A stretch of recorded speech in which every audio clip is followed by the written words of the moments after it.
And this is a conversation I have with a lot of artists or people within unconventional careers, that you see, when you're raising wana or ole motho e leng gore you thrive in spaces like, you know, arts and culture, parents want to see results. Yeah. My mom wanted to know gore ke a pasa, and that's it. And she told me, you fail, ke a go ntsha ko Mantlwaneng. Yeah.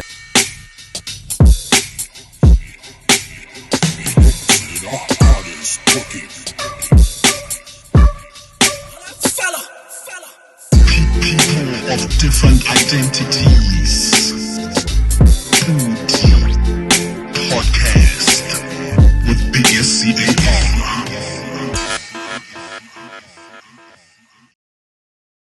Yo, what's poppin', everybody? Welcome to the 51st edition of the PODI-CAST. You're hanging out with your boy SCAR. As you can see, you know, winter is here, and you know, we're looking all kinds of dapper and all kinds of BW products, man. We don't just say push a BW, we literally are doing it over here. Got my Tati shades on, we got my, you know, my BK Proctor, everything all sorted out. Shout out Local Corner, they're the ones who bring it to you every single Wednesday right here on the streets of YouTube, and you can like and subscribe so that you can get the lowdown on every other thing that they have going on this channel. But today, all right, we've been waiting on this one for a very long time, okay? And since the beginning of this show, we've been trying to get her, because she's been doing a lot of other appearances, and that's what she said also when we try to get her. So it's dope. Okay, now Your it's time. words, not mine. Now it's time for her to come through. She's every time I've been watching like a lot of the episodes that she's been on, and a lot of the introductions begin with child star, which I guess you're far from that by now. She's all kinds of other things, lecturer. She's into MCing. She's into acting. She is into all sorts of things, man. I've been in all kinds of rooms with this young lady, and she just continues to amaze me. I don't know what to call her. So she's going to break it down for herself today. In the house today, ladies and gentlemen, none other than Marang Selolwane. Hi, guys. Hello, Mama. I'm here, finally. And you are one of the you're the biggest supporter of the show. I don't really know. Like, you know how this goes. I watch the show. And you know this. I know. And when I meet up with you and you run into each other, it's always Tato. I debate, like I go toe to toe with Tato on a lot of things. I love that, and that's why we have you in the house today. We have all of some of the stuff that you are into. We got Tati in the house. We got the shades on, and we also know you work very closely with the good people at Butterfruit. You brought some beverages. You know, it's a twist, you know. It's a twist. I don't know why these other drinks got girls trying to lose their teeth. You know. Cheers, my brother. Cheers, Mama. Thank you so much for joining us. And we're happy. You look beautiful. Thank you. Hey, this looks like the new range. You know, funny thing is we haven't even named them yet. That's how new they are. We haven't even released them yet. Maybe by the time the podcast comes out, they'll be out on socials and available. But they are available. We just haven't launched them on socials yet. Yeah, it's I'm enjoying Tsatsi, but we'll get to that. But thank you for having me. But you know, and it's exactly what you said. Like, the time you wanted me, I'd just recently done, I think, 2 podcasts prior. And I just felt like, for me, because I'm so active on social media, a lot of my life is already on social media. I just don't want to bombard people with me. Like, why constantly. Not? Like, that is so, like, I guess that's what's expected a lot of the time when someone is as famous as you. It's like, yo, give others a chance. Why do that to yourself when you already got everyone saying that to everyone else already? Okay, so let me tell you, I don't think what looks like an opportunity is always an opportunity. Okay. I don't know if that makes sense. Like, I feel like I need to be doing something new. Okay. For me to come to the space. Because I just feel like you don't want to hear the same thing over and over and over again. Me too. I'm like that. I don't want to hear the same thing over and over. I don't jump at interviews. I don't. And a lot of interviews, I do decline interviews when I feel like I have nothing to offer. But like, I think also the onus should fall on interviewers. I think also in the conversations that, you know, if someone has had this line of conversation, like I'm saying, I was watching a lot of the things that you've been doing, and they all start like that, child star, Yeah, you for know, sure, she for sure. became this and this and this and that. And Yeah. I'm seeing you do so many other things outside of having been the little girl we saw on TV. But we definitely have to talk about that too. 100. I'm not taking my shades off. No, keep them on. And they look so fly on you. Hey, no. They look so fly. Come yeah. on. What you think, baby? Yeah. Because Yeah. of that, I see you doing so many other things. But I think just to pay respect to the program as well. Sure. It would be nice to talk about Honore, where you did grow up before we started seeing you on TV. 100%. And, you know, Well, I'm a central baby. I'm a north of Dibete baby all the way. No if doubt. you follow me on socials, you already know that hashtag north of Dibete. Yeah. That's my line all the time. My dad is from Palape. Rebangwato. Papa Okay. tswa Palape, mama tswa Serowe. oh, awesome. Yeah, so I'm a Nimu Lusiwa, and then ko Serowe re batho ke tswa ko Ratebape. Okay. Yeah, so that's me. I am one of 4 girls. Ga re Situnya, be go re Naledi, be go re Marang, be go re Sedi. Okay. Yeah, so Awesome. that's me. I'm from Serowe. So, I mean, also because I spent a lot of time during my childhood in Serowe. Yeah. That's why people tend to think gore ke tswa Serowe, but ke tswa Phalape. Papa Awesome. tswa Phalape, mama tswa Serowe. Oh, okay. So, Yeah. but this is where you tell people who are related. Okay. Oh my gosh. Okay, No, okay, there's guys. this friend of yours. Guys. There's this friend of Petso. yours who Is it said, Petso? I think it's Petso. But Marang, you always say you are related to people. Because every time I see Tata, so it's yo cuz. Guys, it's not gonna let Marang my wena secret. mon. Rebantsiela, tata. Hey. Yeah. So also, you see the greatness, you know? Hey, Thank come you. on now. You see what's going on here. She's fam, dog. Yeah. Like, you have to buy the books. I think also beyond Busika, Yeah, ma. I come from I'm a weird one because I'm from your generation, but I also blend with sort of like the new school to a point, you know. Yeah. So I'm young, Yeah. but I'm an OG. Hey, yeah. You see what I'm saying? I feel that. So it's always just like, and when I'm with my older in terms of age peers, Yeah. it's like, but umunye. No, Yeah. but we've been in the game Yeah. the same amount of time. You Yeah. know, we're both 2 decades in. Yeah.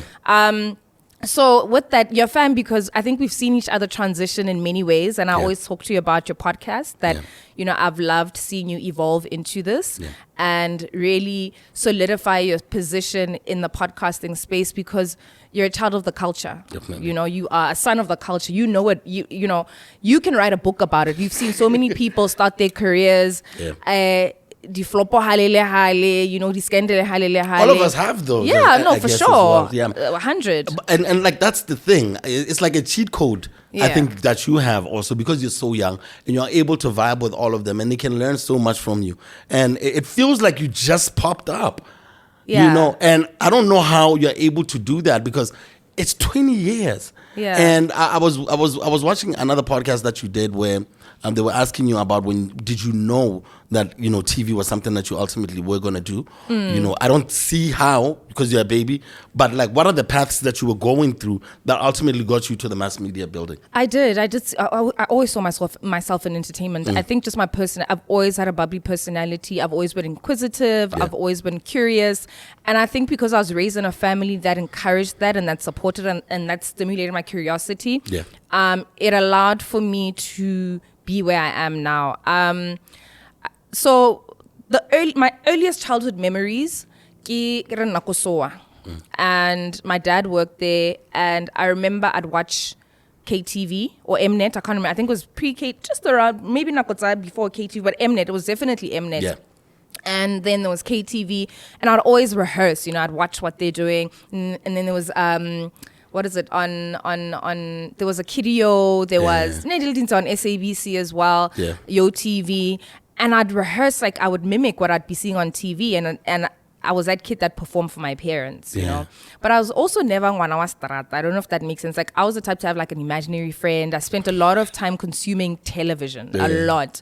And I think naturally, like if you have parents who see you for who you are and your individual personality, it's easy to thrive as ngwana.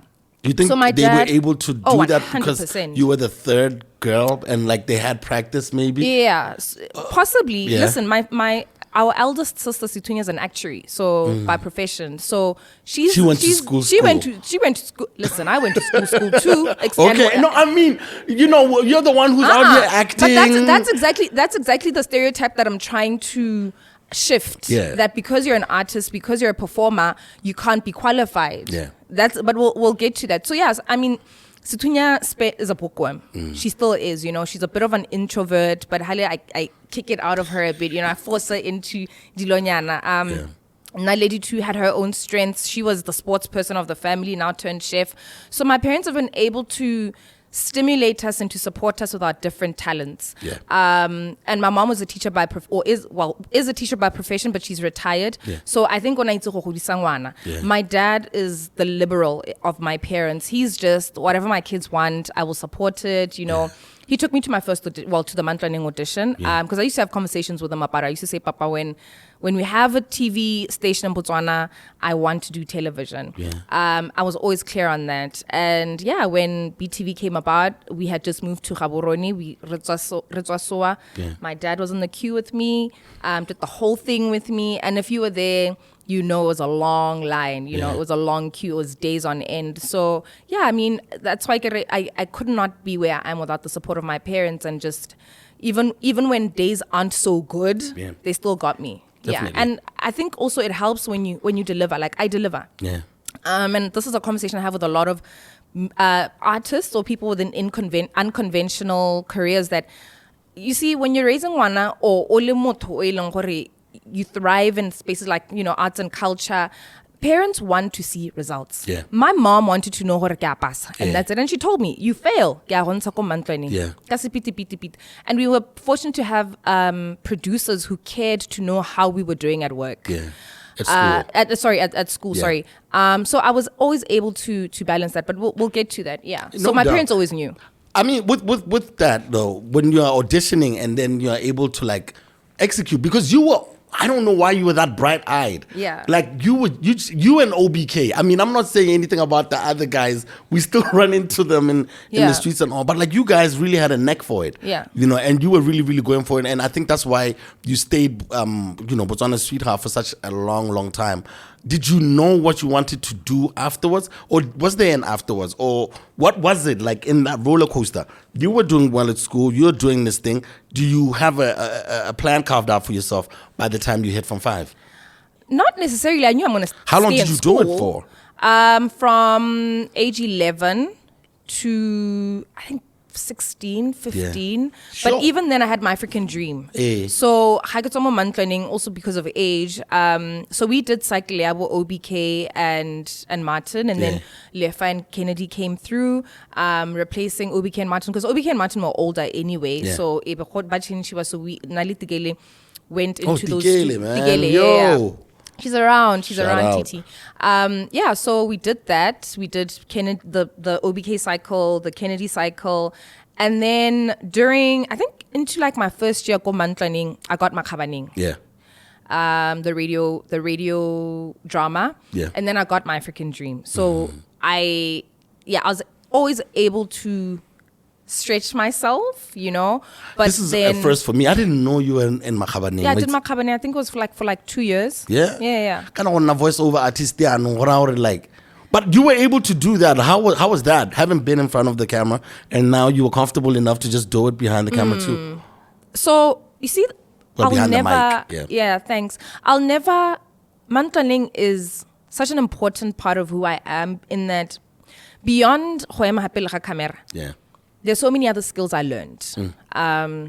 Professionalism, showing up on time, teamwork, just being able to read the room, being able to think on your feet, like on your toes. You know how TV is, you mess up, you have to record again, being able to write a script. But one thing that for me is one of the biggest lessons or teachings was my ability to read Setswana. I had a producer called Bongi. I couldn't write voiceover. Yeah. So when the trips Lordy, and the inserts. Hey. Yeah. Oh, it will go down in the booth. That will print the script yana. And And I recently had a conversation with her and I said, I thank you so much because ke ithutile Setswana ko Mantlwaneng. Yeah. Go se bala. Yeah. Neke peleta neke ba iblo nantare Marang, use your finger. Dirayan. Bala o dirayan. And then I prepare and at the time I was also doing makhabaning. So she would say to me, I go bata gore ko makhabaning o ska no go o dira gape o dira Marang bala sen. Woo. And she was so strict, she was so hard on us, but I appreciate so much because I don't think I'd be who I am without that woman. She was a critical component of my early years of my career.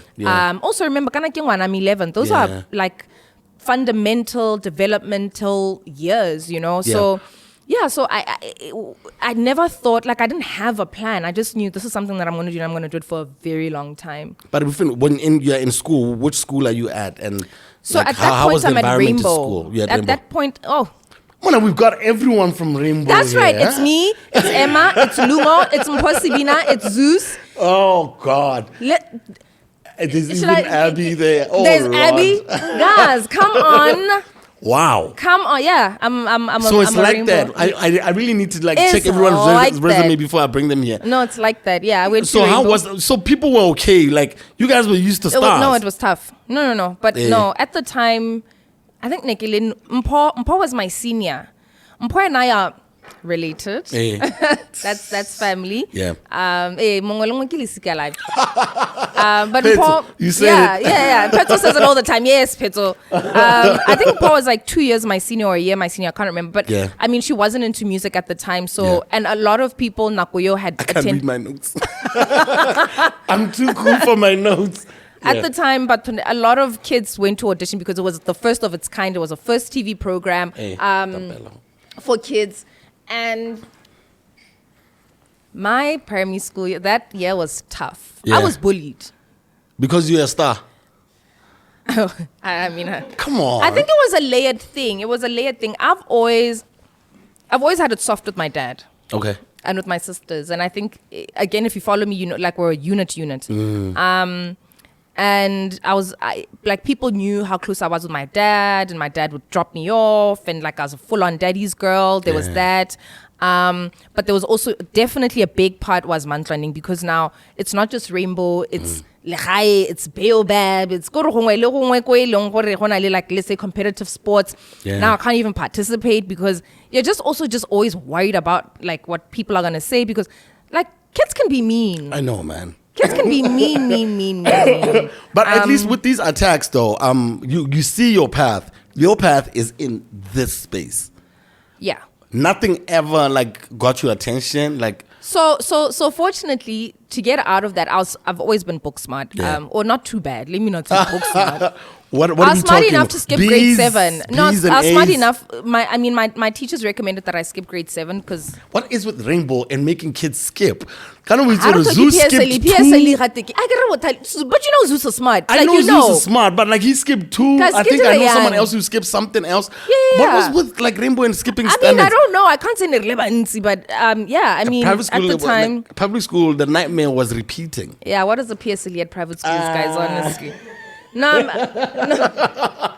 Go away. So, you get what I mean? Though? No, I because feel you. Let me tell you, because a lot of us are related interviewing already secondary, and if you're going to a private school,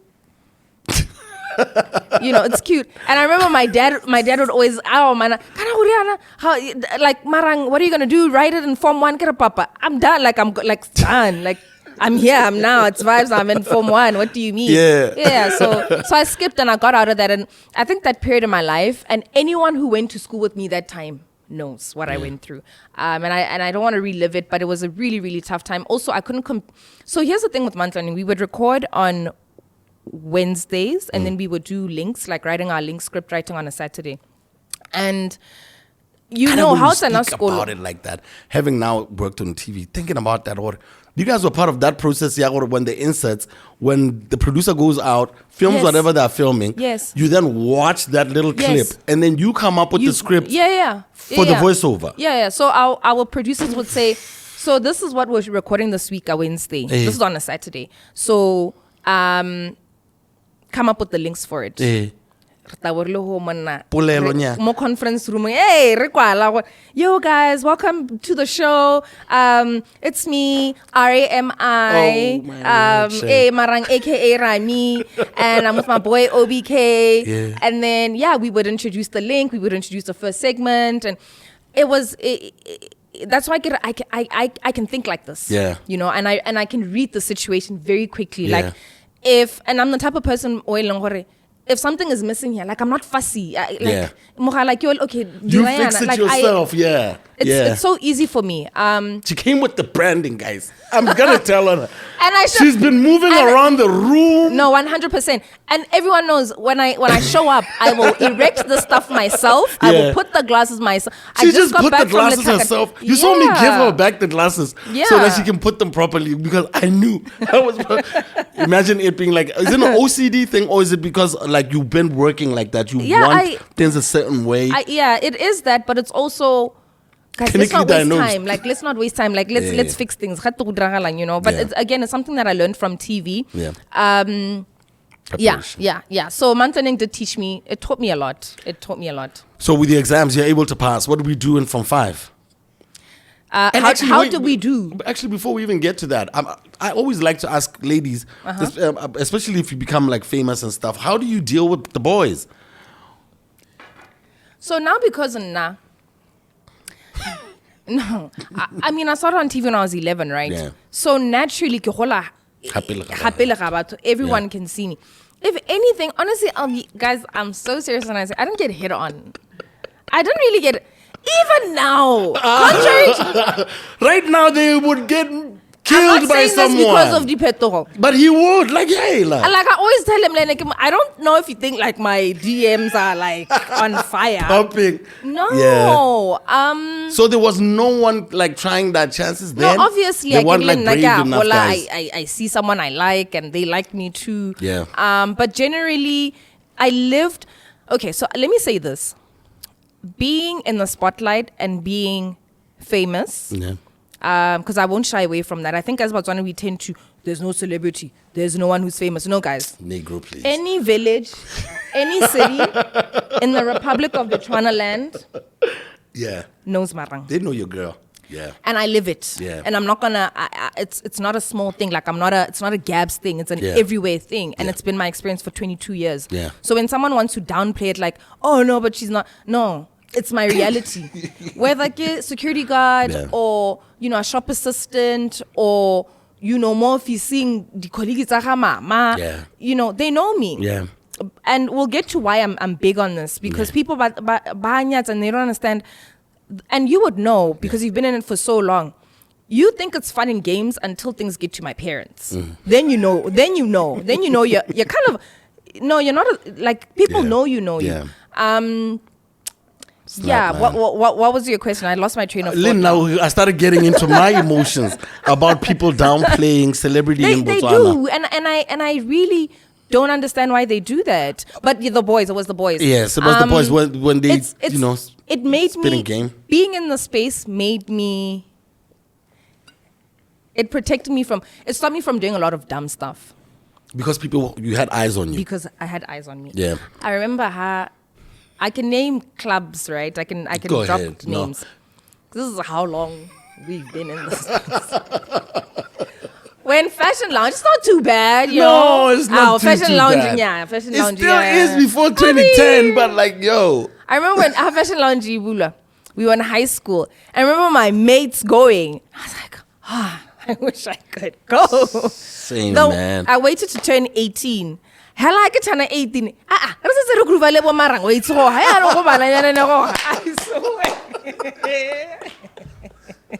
swear. Oh no. And you can imagine the older ladies. Hey. Oh, and no. I'd always.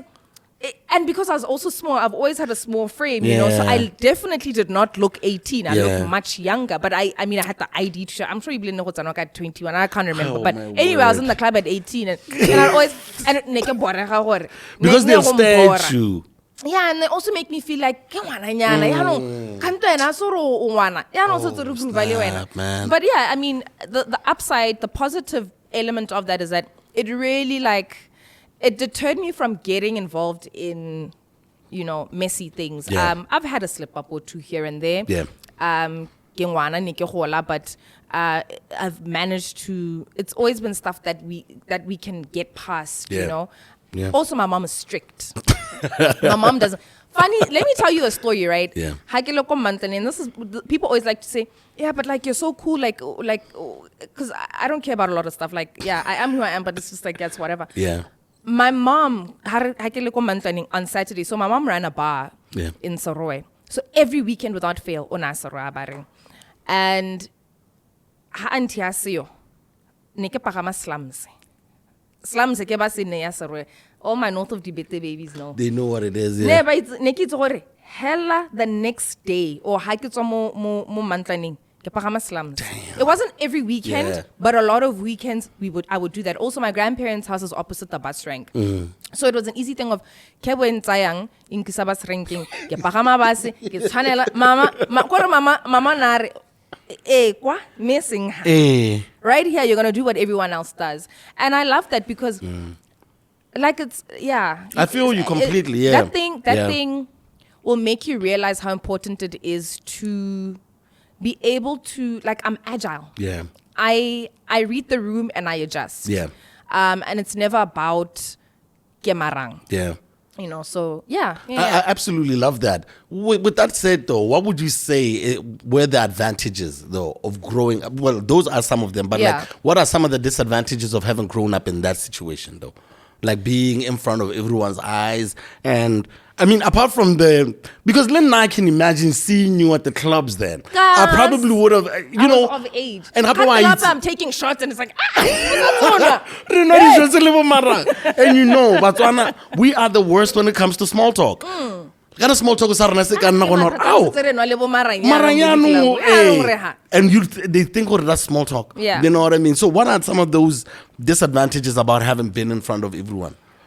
One thing that my husband, not that he doesn't like it, but it's a thing in our home. Yeah. I know nothing about sports. I'm married to who I'm married to. I know nothing. I didn't even play a sport. Yeah. And I couldn't play a sport because of work. Contracts. No, not even contracts. Hey. And remember, Sports on weekends. the voice-over. Yeah. So yes, I'm doing Saturday and Wednesday. Yeah. But I can be called, listen, are you available? Yeah. Or there's a voiceover you have to record. I have Makhabaneng and I have My African Dream. Yeah. So, and the spotiki afternoons. Yeah. That's when now I'm recording. Yeah. So I think I missed out on a lot of things. Even kiddies parties, I couldn't attend kiddies parties on a Saturday because I had to go to work. It was standard. Did you at least make it to prom? I did. So so prom, fortunately, but I was still doing. Listen, I've always worked. I probably still was doing My African Dream and little things like emceeing. Yeah. I've always worked throughout. Do you want to talk a little bit about the dough? Like how much you were making? Like, guys, don't kill me, and I mean it. I honestly cannot remember how much I was making, but the hour. Yeah. But what I will tell you is I did treat myself to a holiday to Australia. Whoa! Treat myself. Yeah. How old was you then? I was 13. Yeah. What were you doing when you were 13? I paid for it, like fully paid for it. My sister was in school at the time in Australia, Situnya. Yeah. And I paid for. I went alone. I flew to Australia alone. It was nice. But also at the time, my mom was going through a divorce. So we had to really come together as a family unit, you know. And fortunately, I love that I had the flexibility of helping out more, like being hale and just doing things and putting money aside. Yeah. So I would be lying if I said I remember how much I was paying, but I was getting paid. But it was fine, you know. Yeah. It was enough for me to do things, get things done. Yeah, next say school fees or anything like that, but it was cool. Yeah. Also, definitely. I love that UNESCO was also involved. They were very involved in how's this thing being run? How's this operation being run from a child protection, child labor perspective? So it that helped. So awesome. There was no abuse or like not mismanagement, but us being underpaid. No, it was all proper. Yeah, just talking about that, or like with the split of the home, how did that affect like how your upbringing then became? It rocked me. What do you mean? I don't know. Kind of, you know what's going on right now. I'm looking at like so many people that rocks me. I grew up with. It's starting to look normal. You know, like a lot of people that I grew up with, even some of the girls that I grew up with are going back to like their surnames. Sure. Friends of mine, you know. Sure. So I'm realizing at my big age that, it wasn't because of anything. Like sometimes these things do happen. So I'm trying to figure out for their kids, because I know their kids, what would you say to that? Or how did that affect you? Because you're close to your mom. Every girl is And close to their mom. Yeah. Get out to their dad. You're close to your dad and close to your mom. So how does something like that shape how you become? So in 2024, I can fully, like, I love this conversation because I believe in blended families. That's just me. Yeah. And I have an amazing relationship with my dad and my stepmom and my mom, and they have a great relationship too within themselves. In fact, they were just at Naledi's last night under the same roof, having dinner, the whole thing. Naledi can cook. I'd be there too. Excuse me, that's a whole chef Naledi. What are you talking about? Front That's page. an entire brand. What? And you grew up with Naledi, so you know shout out Naledi. I get the man. age group we live in. Yeah. Naledi's the real cuz. I'm the baby cuz. Naledi's the real with the eyes, cuz. man. Yes. Naledi with the hazel eyes. Yeah. But how did it affect me? So at the time, so things started breaking down when I had just started Mantlwaneng. So it was tough go schooling. It was also tough at home. Yeah. I'll tell you. I'll let me share this with you. Oh gosh. So I had a diary where I diarized all my thoughts, because Mama just had told us, whatever you're going through, diarize it. Like, just put it on paper. And I'd do that, and I'd It's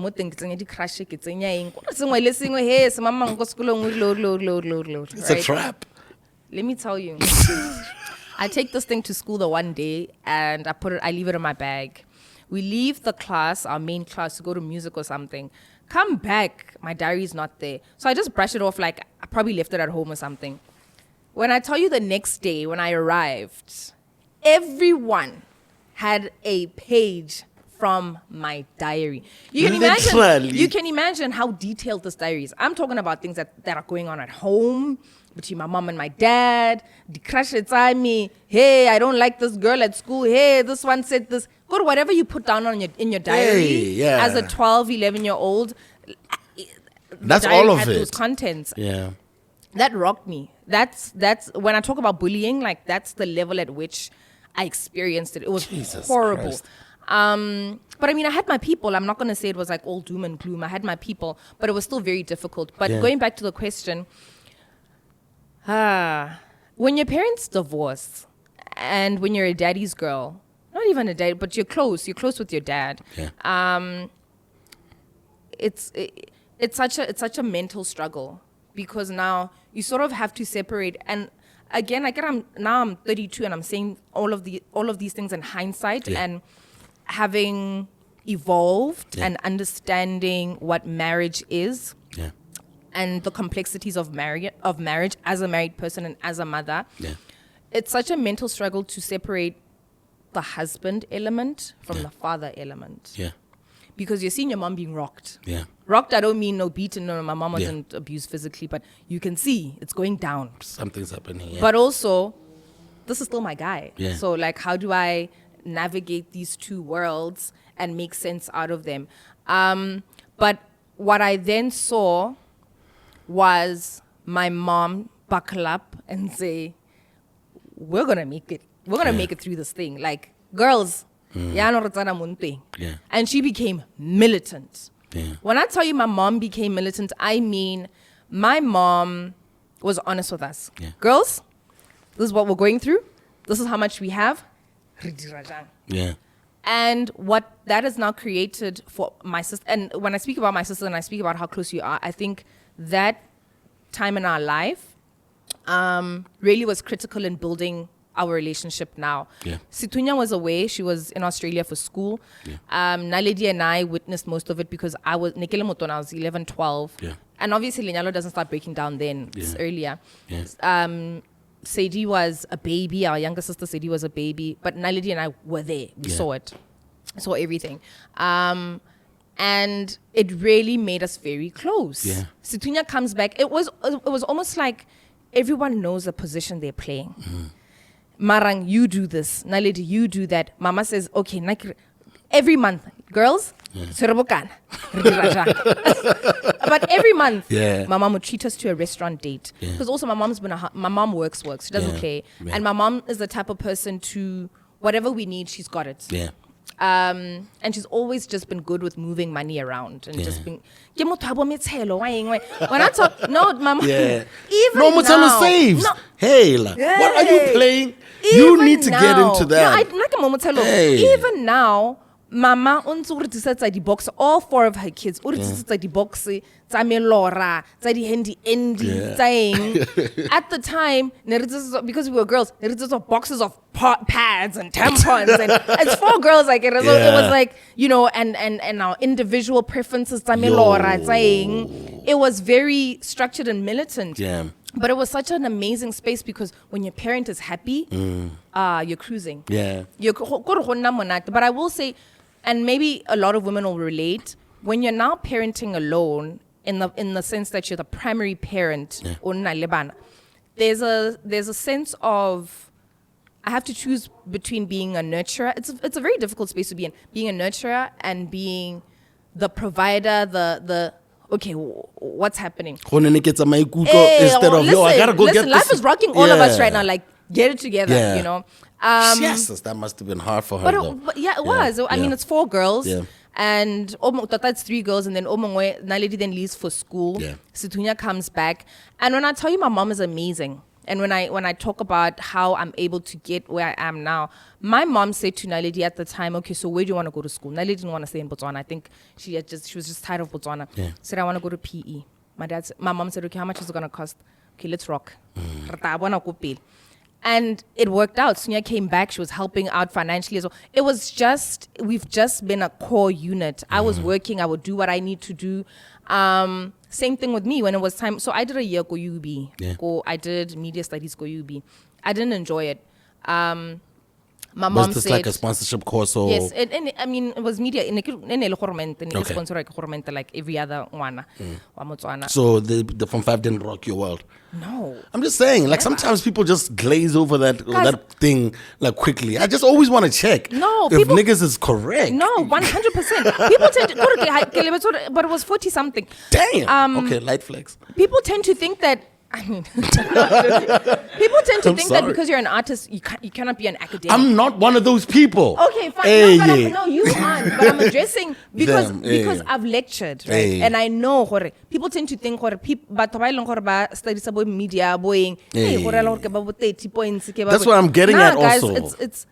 It's a choice. You at wanted least for that. me, it was a choice. I then said to my mom, I don't want to do, because at the time I'm a talker. No, listen, I'm enjoying it because I'm just trying to control it. Yeah. So that we're in, I know, so I just love it because it makes my job easier. I'm enjoying my buto fruit. But has it been 30 minutes? Is it me? Really? I then say to my mom, South Africa. Naledi was married. She was living in Pretoria.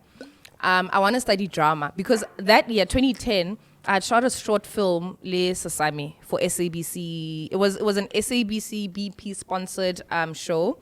It was like an HIV. Sasami Moseu. Yeah. That's, I love Sasami. How did we get there? No, I'm getting somewhere. Walk with me. Okay. So, okay, cool. So then I feel like I want to act.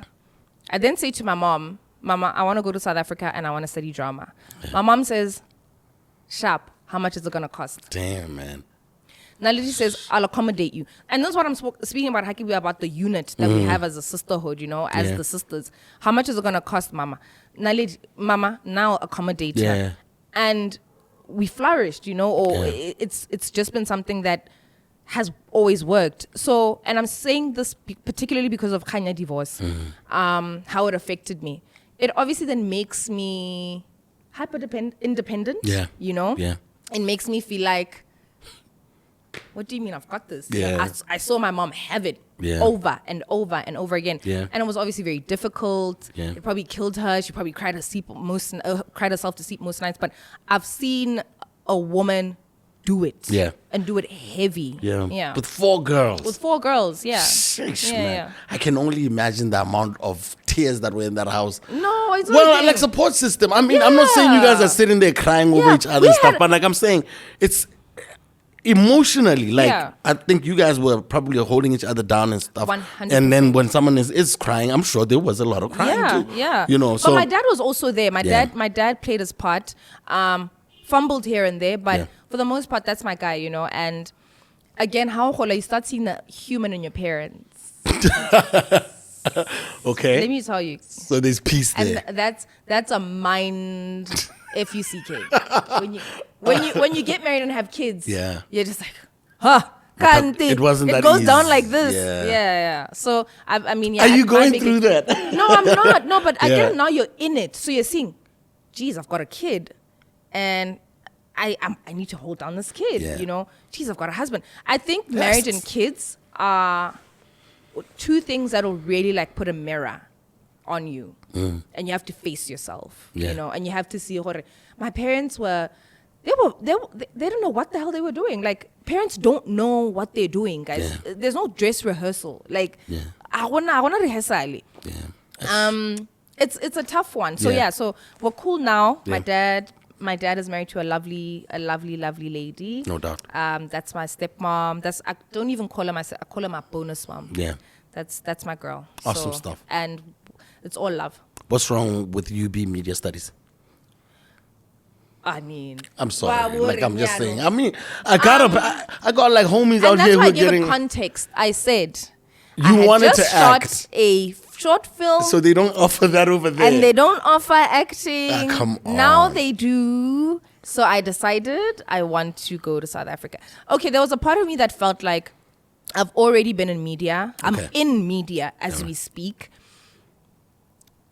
It's just going to be a degree that qualifies me to be in the space, or legitimizes my ability to be in the space. But from a point of I needed to see what happens outside and develop myself beyond Botswana.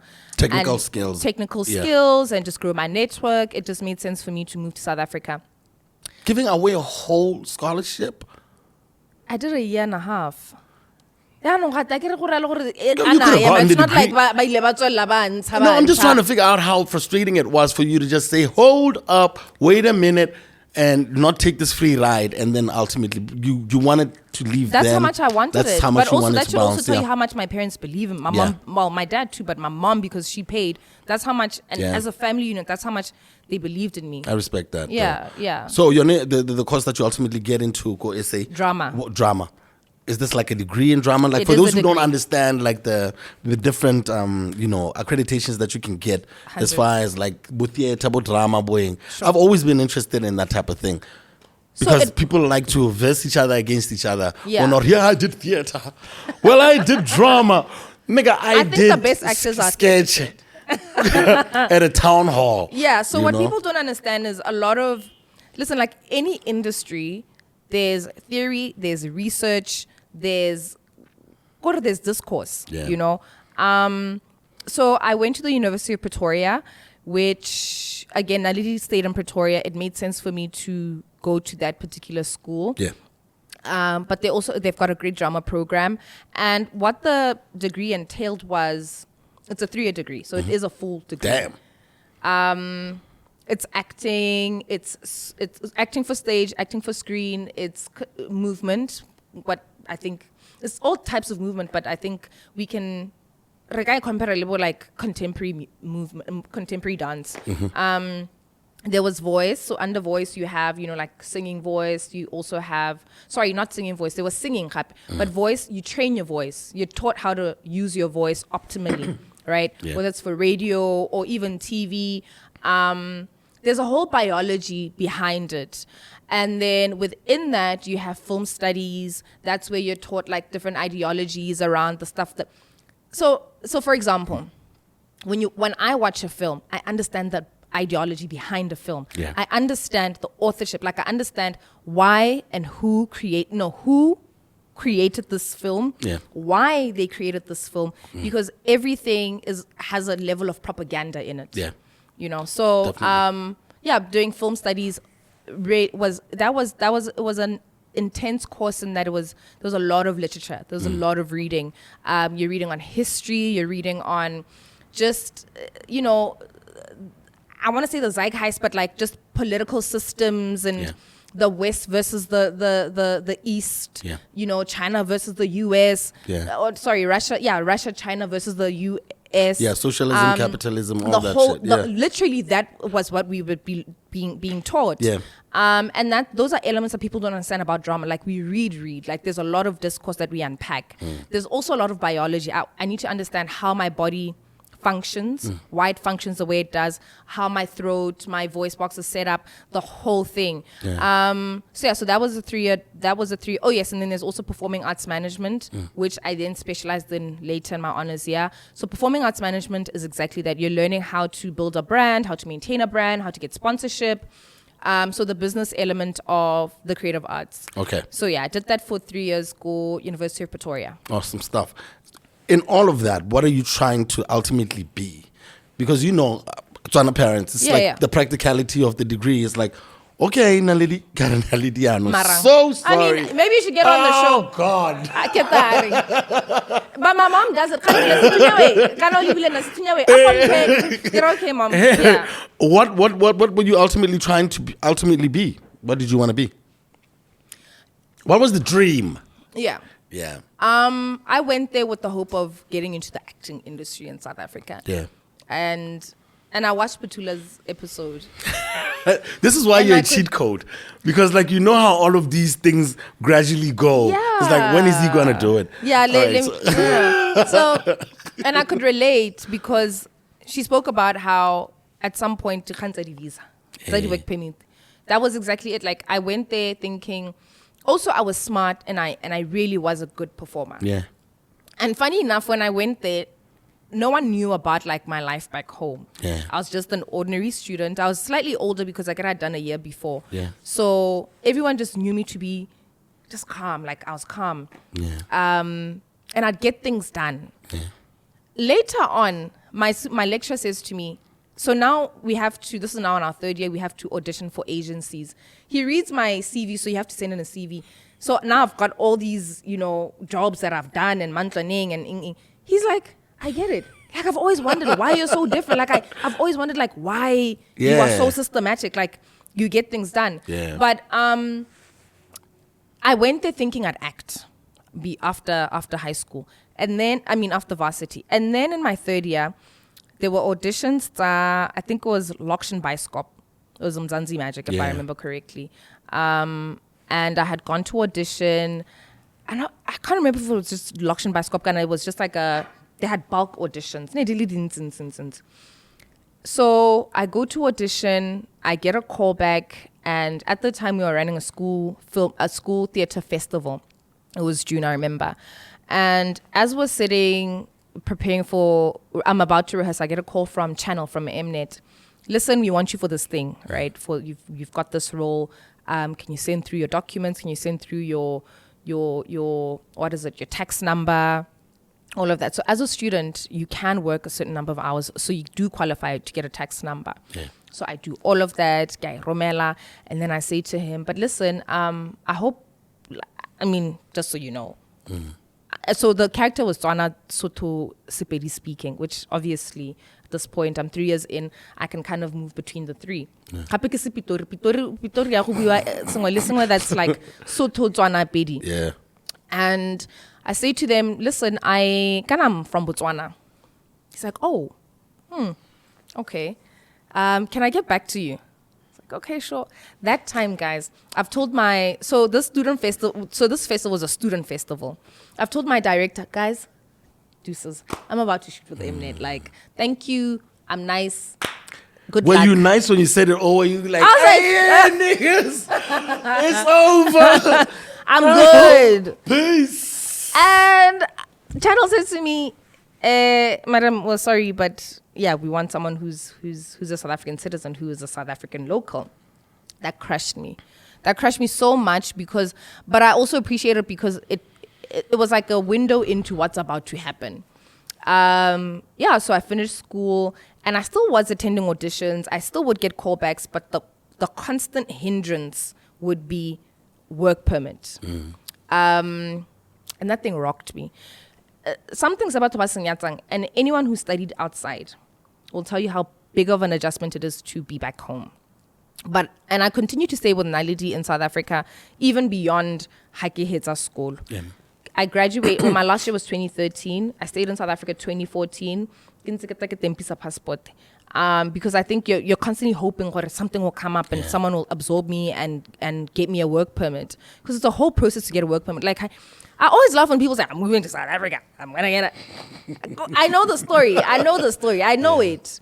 But anyway, so I come back.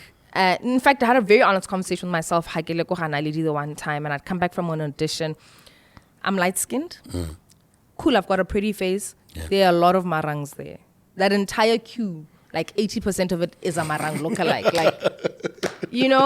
Okay, sharp, nice. But I just felt so defeated. Like I felt like I'm up against so much, and the constant rejection. It was just, and that thing eats away at you. Because also understand, I come from a history of like thriving in my career. Like I've always gotten stuff. I've never had to audition ibili. Yeah. I had an honest conversation with myself. I said, actually, I'm gonna go back home. Yeah. I'm gonna go back home and I'm gonna do this thing and I'm gonna do it like fully. Yeah. Like it's not a game. Yeah. Like I'm doing it hardcore. Like I'm coming at it. Yeah. I came back home, and what did I do in my first year of being back home? I was getting gigs. Like I've always been able to get digiginyana here and there. Yeah. I'm trying to figure that out when you first came back into Gabs, because I'm sure you were seeing the series that we're dropping. You weren't interested in hopping on any of the local productions, because I know you're an observant person. So when you scanned the situation, what did you see as far as that line of business? As far as it's so funny because when I came back, it's when Saidi and Kumo had just arrived on the scene. I was like, okay, we have some new players. Okay, I see it. Yeah. Nah, it's high bit, Tato. I'll be honest with you. I went, I don't know, but I didn't really want to get involved. I don't know, just something just wasn't. So here's the thing. I'd enjoyed studying performing arts management. Yeah. My mind had shifted away slightly from acting for whatever reason. I just felt cues. Like, yeah, I'm an agile person. Yeah. I assess the situation. Okay, this thing, I don't think I like it that much anymore. Yeah. It's cute, but I don't think it's everything. Also, can I be honest with you? At the time, I was also seeing how much my South African friends themselves were struggling to get roles. Because they were going to auditions, they would get ads, they would get Dionyana, and then they sit home. Ads, Dionyana, they sit home for a while. It's rough. I'm sure you were reading up also on other actors and just the game in general. That you would get to an audition.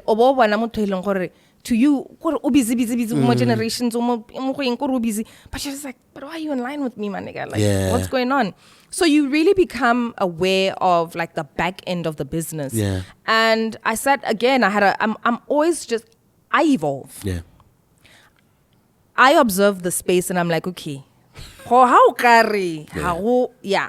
And that's why, just side note, that's why I appreciate where you are now, because you've evolved. No doubt. And I love to see my OGs recognize the space and, adjust. Yeah. So, again, I enjoyed performing arts management. So I studied the game a lot. Like I was getting digiginyana here and there, emceeing jobs. I was keeping myself busy while I planned my next. I'm a planner and I'm a thinker and I'm an observer and I study. Yeah. The culture. Yeah. And I am a student, I'm a child of Botswana pop culture, Botswana TV culture, media culture. I consume it. It's every day. Yeah. It's part of who I am. It's part of my DNA. So she will have a conversation with you at a party. about something that she's seen. Yeah, I've seen Dipsy just turn away and get into the party. And then I love those conversations with you also. Yeah. And then you really get into it. I get into it. Everything. I get into like it. You be asking, it's like, why don't you guys put your song? The guys don't know how much we love your music. Why don't you put it online? Yeah. Because you have checked. Yeah. I always say to people, I was there at the Orkasi anthem. Yeah. I also saw what Boban Tata, Bo Mandela. Yeah. You know, I've seen it. Like, I love it. I love watching it. I love seeing us evolve. I love seeing us start an industry, grow the industry, adjust, make some changes. Some remain. I love it, you know. Yeah. But anyway, so then 2016, I decided I'm going back to school. This time I'm going to Wits because Wits was in Joburg. Wits, I'm very strategic. Wits, I'm a Witsy and I'm proud. Yeah. It's a top, Wits School of Arts is a top arts institution. Yeah. So I went back to study now my honors, specializing in performing arts management. Oh, that that module from drama there. You now saw already. actually, this was my thing. Yeah. I then go back to Wits to study performing arts management, and again, this is me growing my network. I want to see, who the players are in the game, and I love Wits because our lecturers are also actual practitioners in the space, unlike University of Pretoria. I came back. I then meet up randomly. Le Peño. They had just started and Tepontole. Okay. Tepontole Hall and Peño Moroka. And a gentleman called Blackie. Blackie? Yes. Nebali 3. They formed a company. I was on the phone with Blackie just the other day. Really? Yeah, man. They formed a company by Lebararo and partnered with two ladies who have a TV production company, Khomotso and Tumi. Shout out to them. Big love. And they were in the process. Do you remember? They were trying to do a TV Little show. Boy. Yeah. They did the TV show. Yeah. They did do the TV show. Unplugged. It was called Unplugged. Yes. It's crazy. I know Blake's been trying to get in touch with me because we're doing this. Yeah. And he's trying to figure out, I guess he's trying to get into this space now. Yeah. And then he heard I was doing something with Peña also. So it's crazy you're talking about this. Yeah. What, they went all the way to Joburg. They were trying to put this together. No. So they didn't go to Joburg. So Yeah. I was here. I was already here. in I just Botswana. moved back. I just finished school. Yeah. Done with my honors. Now I'm trying to figure out my next. And I meet up with them. Bantabat, listen, we want you on this show. Yeah. And I thought, I haven't done presenting in a while. I feel like maybe I may have lost my touch. Let me do it, right? Let me just get back into it. Also, people haven't really seen me in this light in a while. Let me do it. We did that so Unplugged was like one of these shows where like you attend events, you have interviews. It was like a lifestyle show. And it was good. It was great. We did it. I did it for a season. And then what happened? But when you go to school for something, and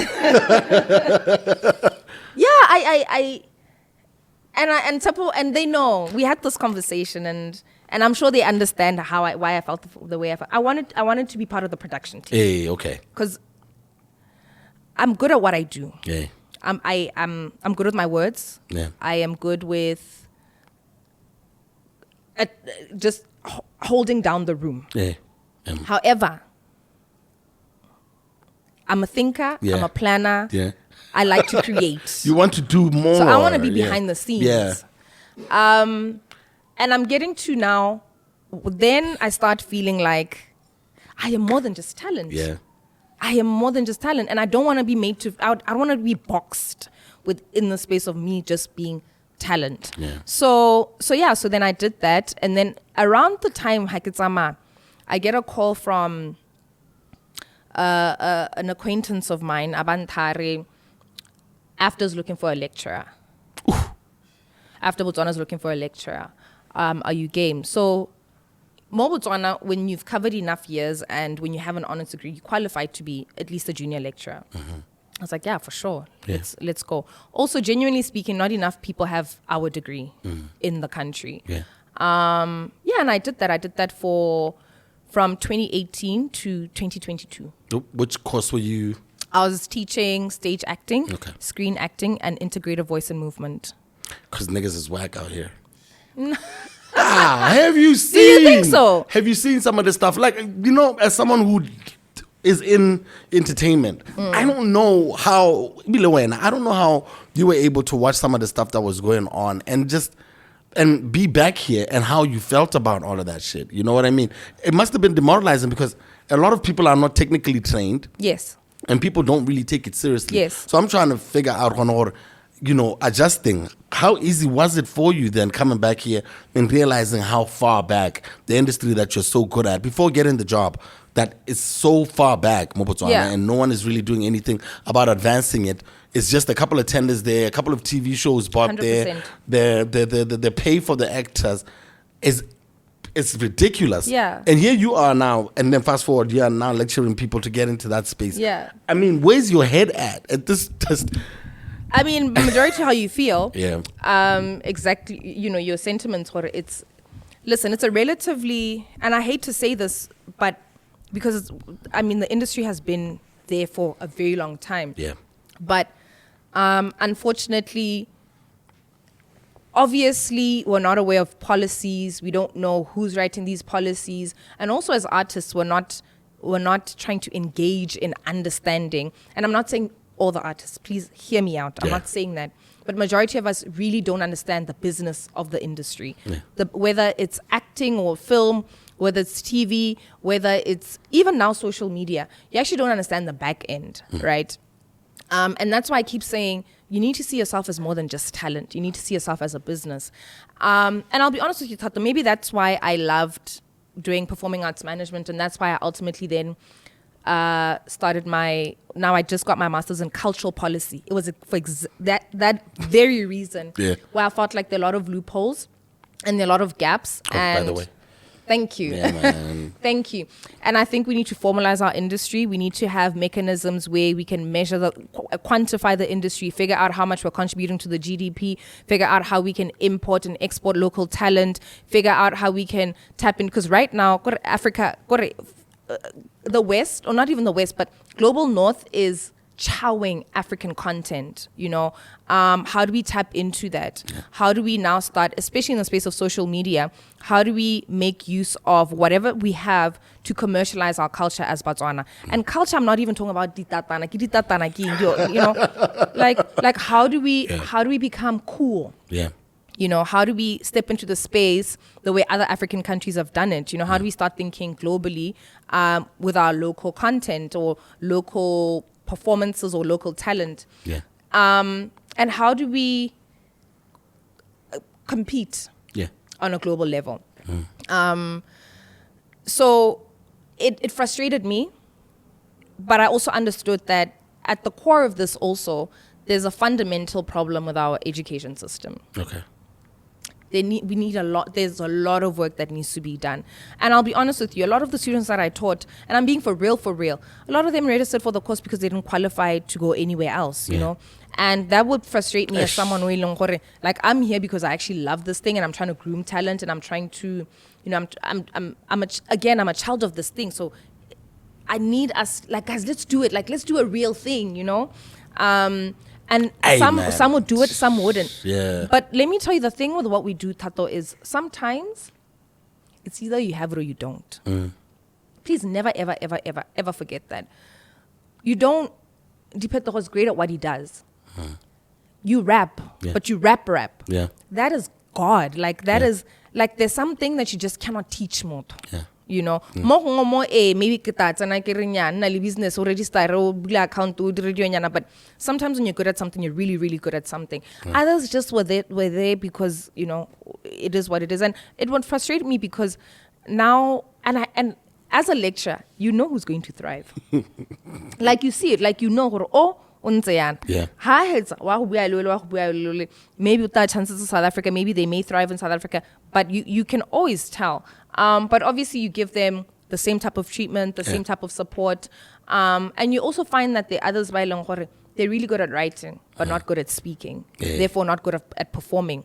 So you also encourage them, maybe get into script writing, maybe get into journalism, maybe get into media, or maybe become a copywriter, like look for jobs, go to agency. Yeah. But like, again, what you're saying is how I got to studying a master's in cultural policy, because I felt like I've been a practitioner. I understand this business in and out. I was there when in our foundational years, you know, and I've seen a My African Dream. I've seen a Samantha perform My African Dream. I've seen channels come up. I've seen your Buffy Nets. I've seen a lot happen in the space. How do we get to a point where now we formalize it and we have people who understand the front and now the back end of it in those spaces where decisions are made and policies are drafted? How do we get you in there then?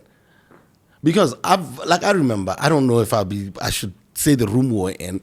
Oh, you my know what gosh. I mean? I know I won't say the room, but like, should I? Okay, I won't say the room, but like, yo. Don't, like it's still in the still pipeline. going on. But like what it seems what our government has an intention of trying to understand, okay, cool. How does cultural, social, urban youth culture, pop digital culture, marketing, influencer work, all of that come together? What do we need to put ourselves in a position where Botswana can see that, and that can actually add to the GDP? They see a lot of kids online. They see a lot of kids, they have views. You know what I mean? How can they, if they're not going to get any jobs, how can they make that into something that they can make money off? What do they need? But you must also understand, our population also doesn't favor us.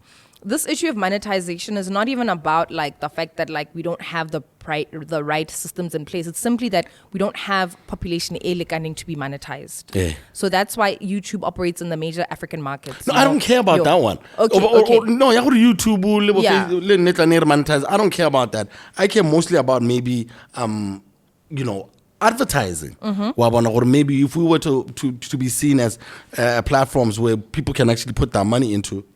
That's what I was thinking they were going to talk about. What are you not seeing? I'm not seeing a commitment from business, the from private, big business, from the private sector. I don't think this is a matter for government.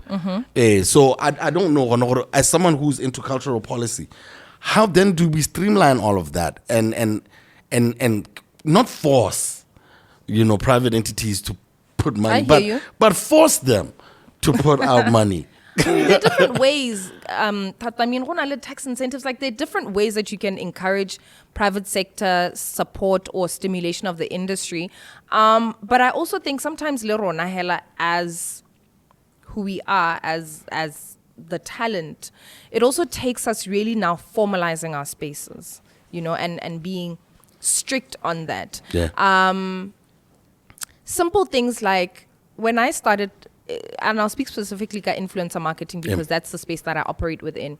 When I started with influencer marketing, I remember I was pregnant. I was on social media, and my reach or my following had grown because I had a brand off social media prior to social media. So naturally, when I get on social media, my numbers are going to go up very quickly. But I'm also very active on social media. Yeah. I share a lot about the different elements of my life. But when I started the space, I study what other people are doing. I studied the influencers in South Africa, and I was seeing what a lot of them, all the way to Leshabane at the time, and I could name quite a number of them, were doing in the mommyhood. I guess this is me now. I'm preparing for motherhood. I'm like, oh my gosh, this is South African content. Yeah. And they're working with brands. Yeah. And I then thought to myself, I'm already with this medical aid company. Let me draft something cute, something not cute, but let me draft something proper. It was a proper presentation. Yeah. Nikasa wishy-washy. Yeah. I had my stats there. I said, okay, so this is what this thing would look like.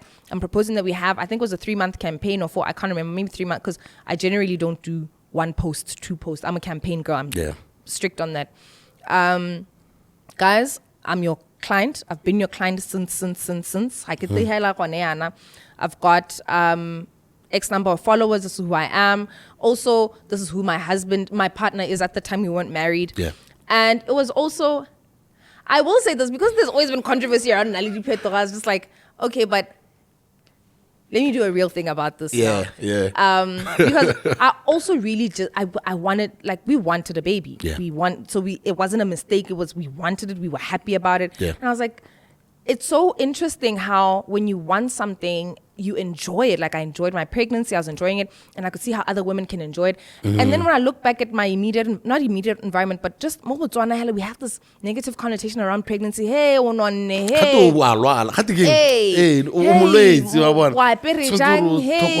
you've got blemishes. Hey, moody. Hey, and I was like, guys, you can show up every day and be happy that you're pregnant and look good and put on a killer outfit, you know. And, do it with pride because, you're creating life. Yeah. So I put it on writing. I said to this company, listen, this is who I am. This is who my husband is. This is our kid. Tap into the moment. Yeah. Because this is a moment. Moving. Yeah, it's in the bigger scheme of things of BW pop culture. This is a moment. Yeah. You need to tap on. Yeah. But also, I want us to demystify how people approach or think about pregnancy. Yeah. I want us to shift our perceptions around pregnancy. I want to show someone who's happy to be pregnant. I want to give tips and tidbits on, how to dress for pregnancy. Yeah. What are the signs to look out for? Highly labor. This is my hospital bag. I had people on my pregnancy journey. Sometimes I think about it, because but so much can happen, and I did, and so much can happen, and really, so much can happen. Thank God you're not a cynic. Yeah. No, so much can happen.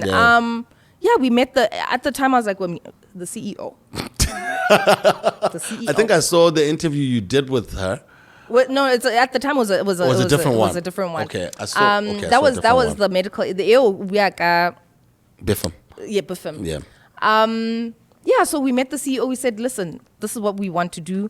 And we did it. And when I tell you, I think it was a game changer in the marketing space because for the first time we saw someone who we know share something so intimate, something say but it's a sacred moment for society. Yeah. But now I'm saying, okay, ladies, this is the hospital bag. This is what I have. Pads. Everyone can see. Yeah. And it was relatable. It was authentic. It was products that women can buy. It was and for me, my whole thing was if you want the medical care, the best medical care, you can get it for this much. Yeah. It's not obviously bracket your financial bracket, but for 700 pula, you can get maternity cover. Oboya to a private hospital, obo wana gynecologist at a private hospital. So I was just making them aware, and you'd be surprised how much information people don't have. Because my whole thing has always been, especially now with my social media content, I want to simplify complex spaces, complex personalities and conversations. Whether it's medical aid, whether it's Biffim, Kamadi, because a lot of people aren't aware of these things. They find them elitist. Yeah. They find them complicated for them. Yeah. But when you break it down in a way that's conversational and it's authentic, you can see, I can have access to this thing. And you'll be surprised to know how many people then started registering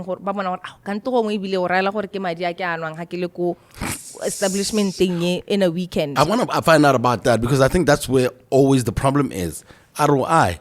Yeah. How as someone who's been able to do it so well, you know what I mean? You and your husband are like my heroes when it comes to this space. Because I remember I charged something and then he asked me. I remember we had this conversation at home. He's like, how can you Maria Tata and that's when I realized how deep into the game you guys were.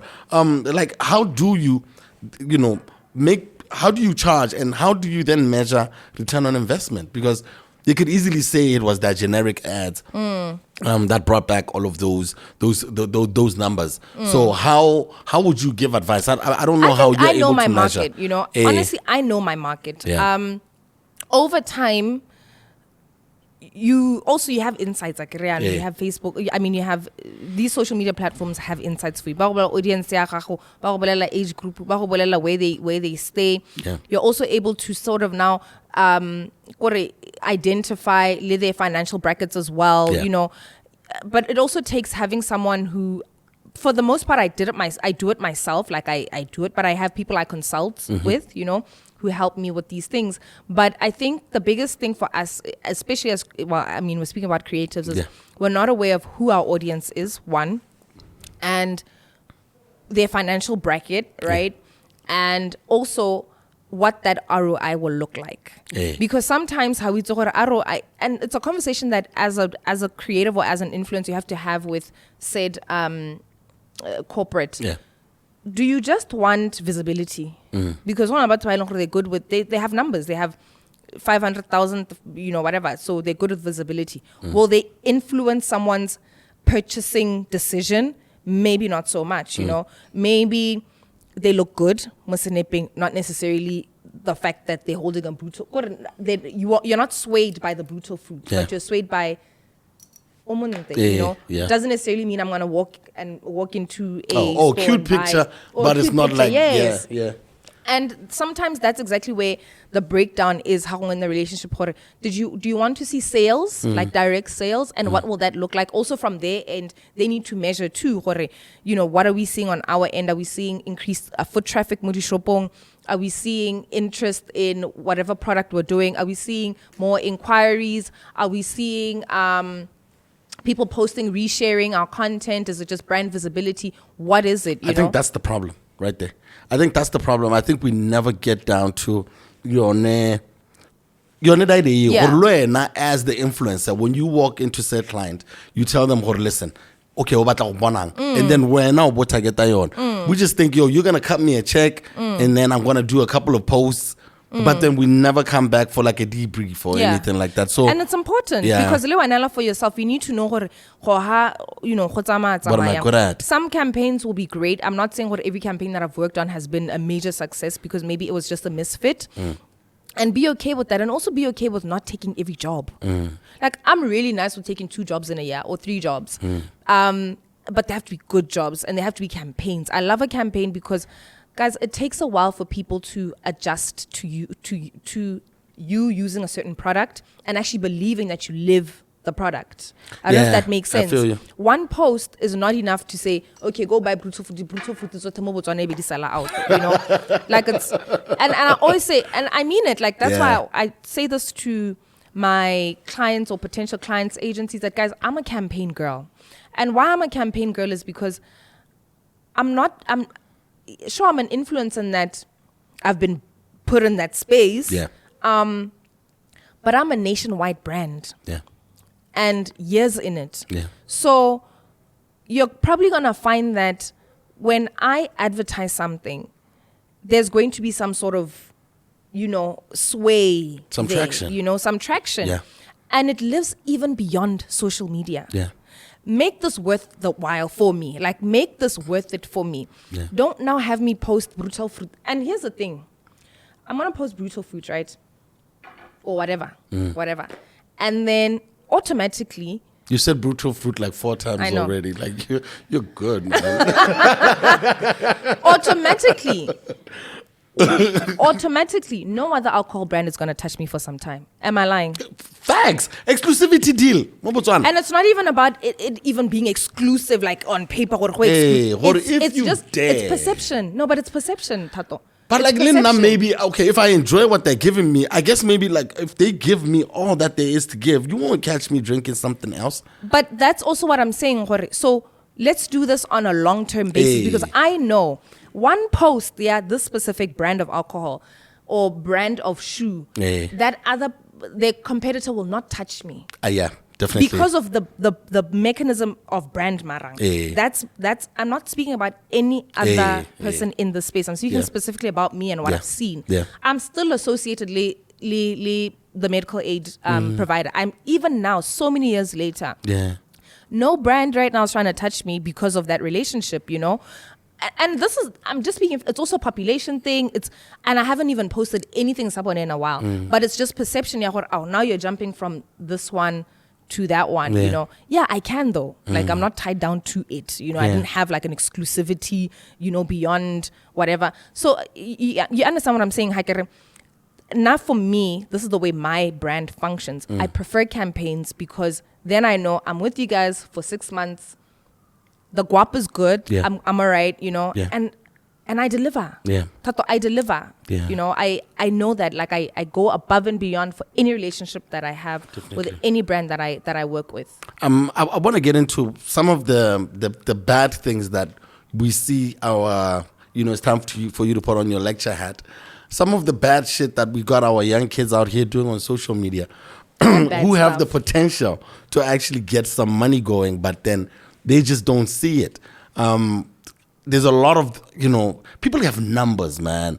Sometimes I instigate beef on purpose so that I can get the numbers from the other guy. Why not Twitter and Facebook? No, Twitter Facebook is... So I start off like these fights so that, they want to hear what I say. So like every other month when I want more followers, like I'll start a little riffraff for someone. But like, what would you say? Tadayala, I think if you were to look at, your BJBs of the world, he's getting his money through advertising. But 500 pula, sometimes $1,000, and then he'll advertise your gig, your event.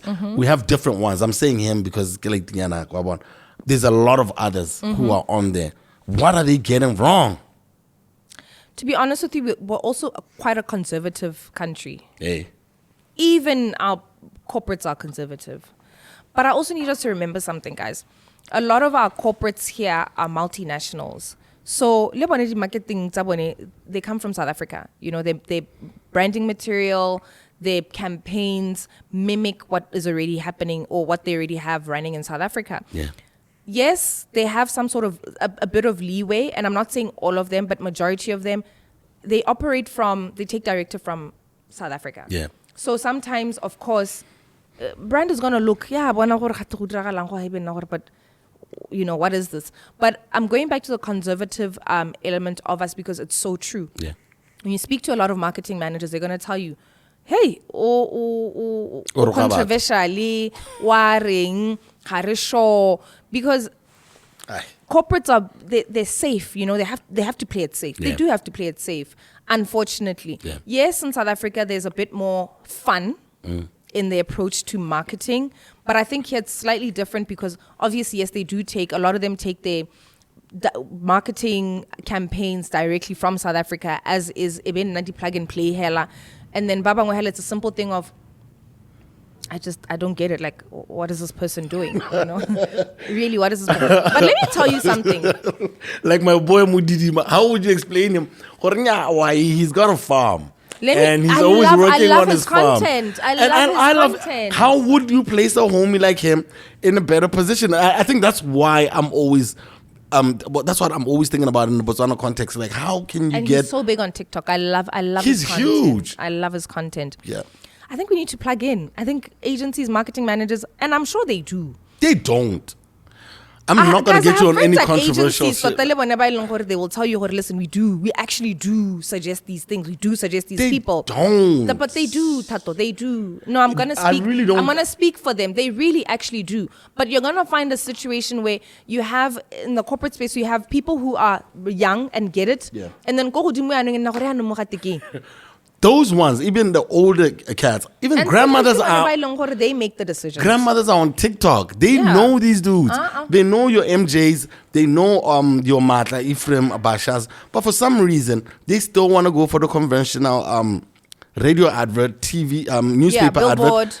3,300 pula for a 30-second advert that's not going to be heard ever again. You put it on Mudidima's wall. But trust me, I do believe the work is being done. I promise you. I think, again, we're going back to the conversation on us being just a conservative country. We're conservative. I really don't think we're... I once had a conversation with ATI about us being conservative. Listen, we are not conservative really high. Facebook, not even... Hey. But when it comes down to now, formal businesses, whether it's corporate, whether it's government, here and there, but generally, and I promise you, if you talk to them, it's the same thing. It's really the same thing. It's very and then hypocritical. You'll have, some corporates say to you, but right now, we're not going to be aligned with South Africa, with what South Africa or other markets are advertising or how they, or their marketing tools. Yeah. This is what it is. Unfortunately, there's a lot that we can do, but honestly, there isn't much that in Botswana can be done because of, yone kanya, but this is where we are. You've been very successful in this space. Maybe that's because you have your head on straight. Some of us are out here just whiling on social media. How do you do it? Like, what do you think it is about you? And also, I guess you can speak for a little bit for Deepsy. It's going to be a long time till he gets a part 2. How do you guys align yourselves? I mean, you guys are working with like some really, really big brands. You've been doing that for. That's what I'm saying. Or like you guys are goals all the time. When I look at how you move, I'm trying to charge like you guys soon. But like, how are you able to align yourself with so many different brands in BW, the conservative? Let me be honest with you. Please. Of course. Of course. Oh, I have to give a shout out to our people. I should. No, not when I'm here. Okay.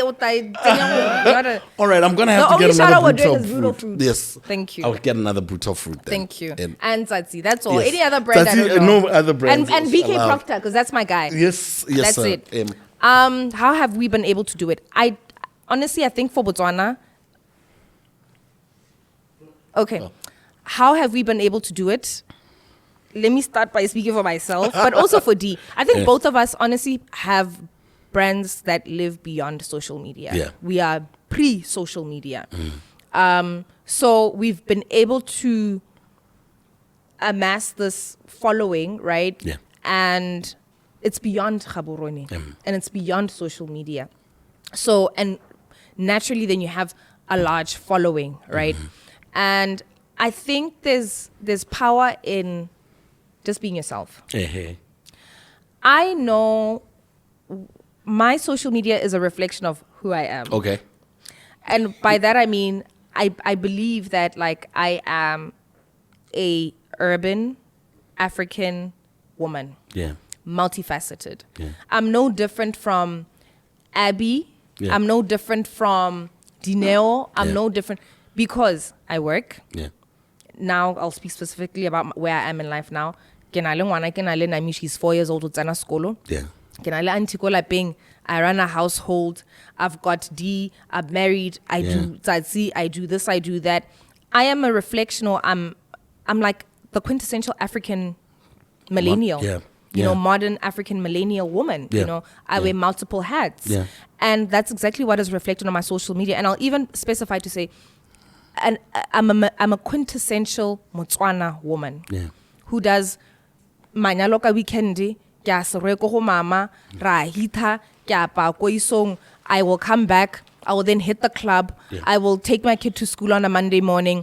I will take her to ballet or swimming or whatever. Yeah. I will come to the podcast. I will kuka di board tsatsi. I am literally what I saw my mom do. Yeah. And I think people respond to it because they see themselves in what I do and how I live my life. None of it is planned. Like I don't plan. And I'm sure other people, marketing managers, market professionals might say you need to be a bit more systematic and this and that. But social media doesn't feel like work for me, unless obviously it's like a planned shoot. But it doesn't feel like work. Yeah. When you see me, I'm doing what I say I'm doing on social media. Yeah. You see what I'm saying? Yeah. So I think brands respond, or people respond to what people respond to. Your authenticity Simply seems to put, be... And brands want to see where the people are and how the people are interacting with your brand. Yeah. Brand Marang is the type of brand, again, like I said, I like to simplify complex things. I like to have conversations about anything. I like to have conversations about, how tired I am because now ke tsogile ka for mikisa na miskolong me gape gate ke di body tsatsatsi me gape ke a lapeng ke a serwe mama wa ntapisa, or let me not say that. She's gonna watch it. No, I know. And people, let me tell you what happened. No, people have this thing of like when I post something about my mom, but I'm just like, guys, come on. It's all the ladies. It's all also. love. It's all love. Or can I let mama cracking jokes, and I show what the typical Botswana woman experiences and the joyfulness of it. I love how multifaceted I am. Yeah. And I think the biggest thing for me has always been I want women to know that we can be all these things. Yeah. We really can be all these things. You can look hot. You can wear a fly pair of glasses. You can have your Brussels fruit. You can be learned. You can have a master's degree. Yeah. You can be a wife. You can be a mother. You can have all those things. And you can still groove. I Hey? want to get into that one, especially about women evolving spaces. You know what I mean?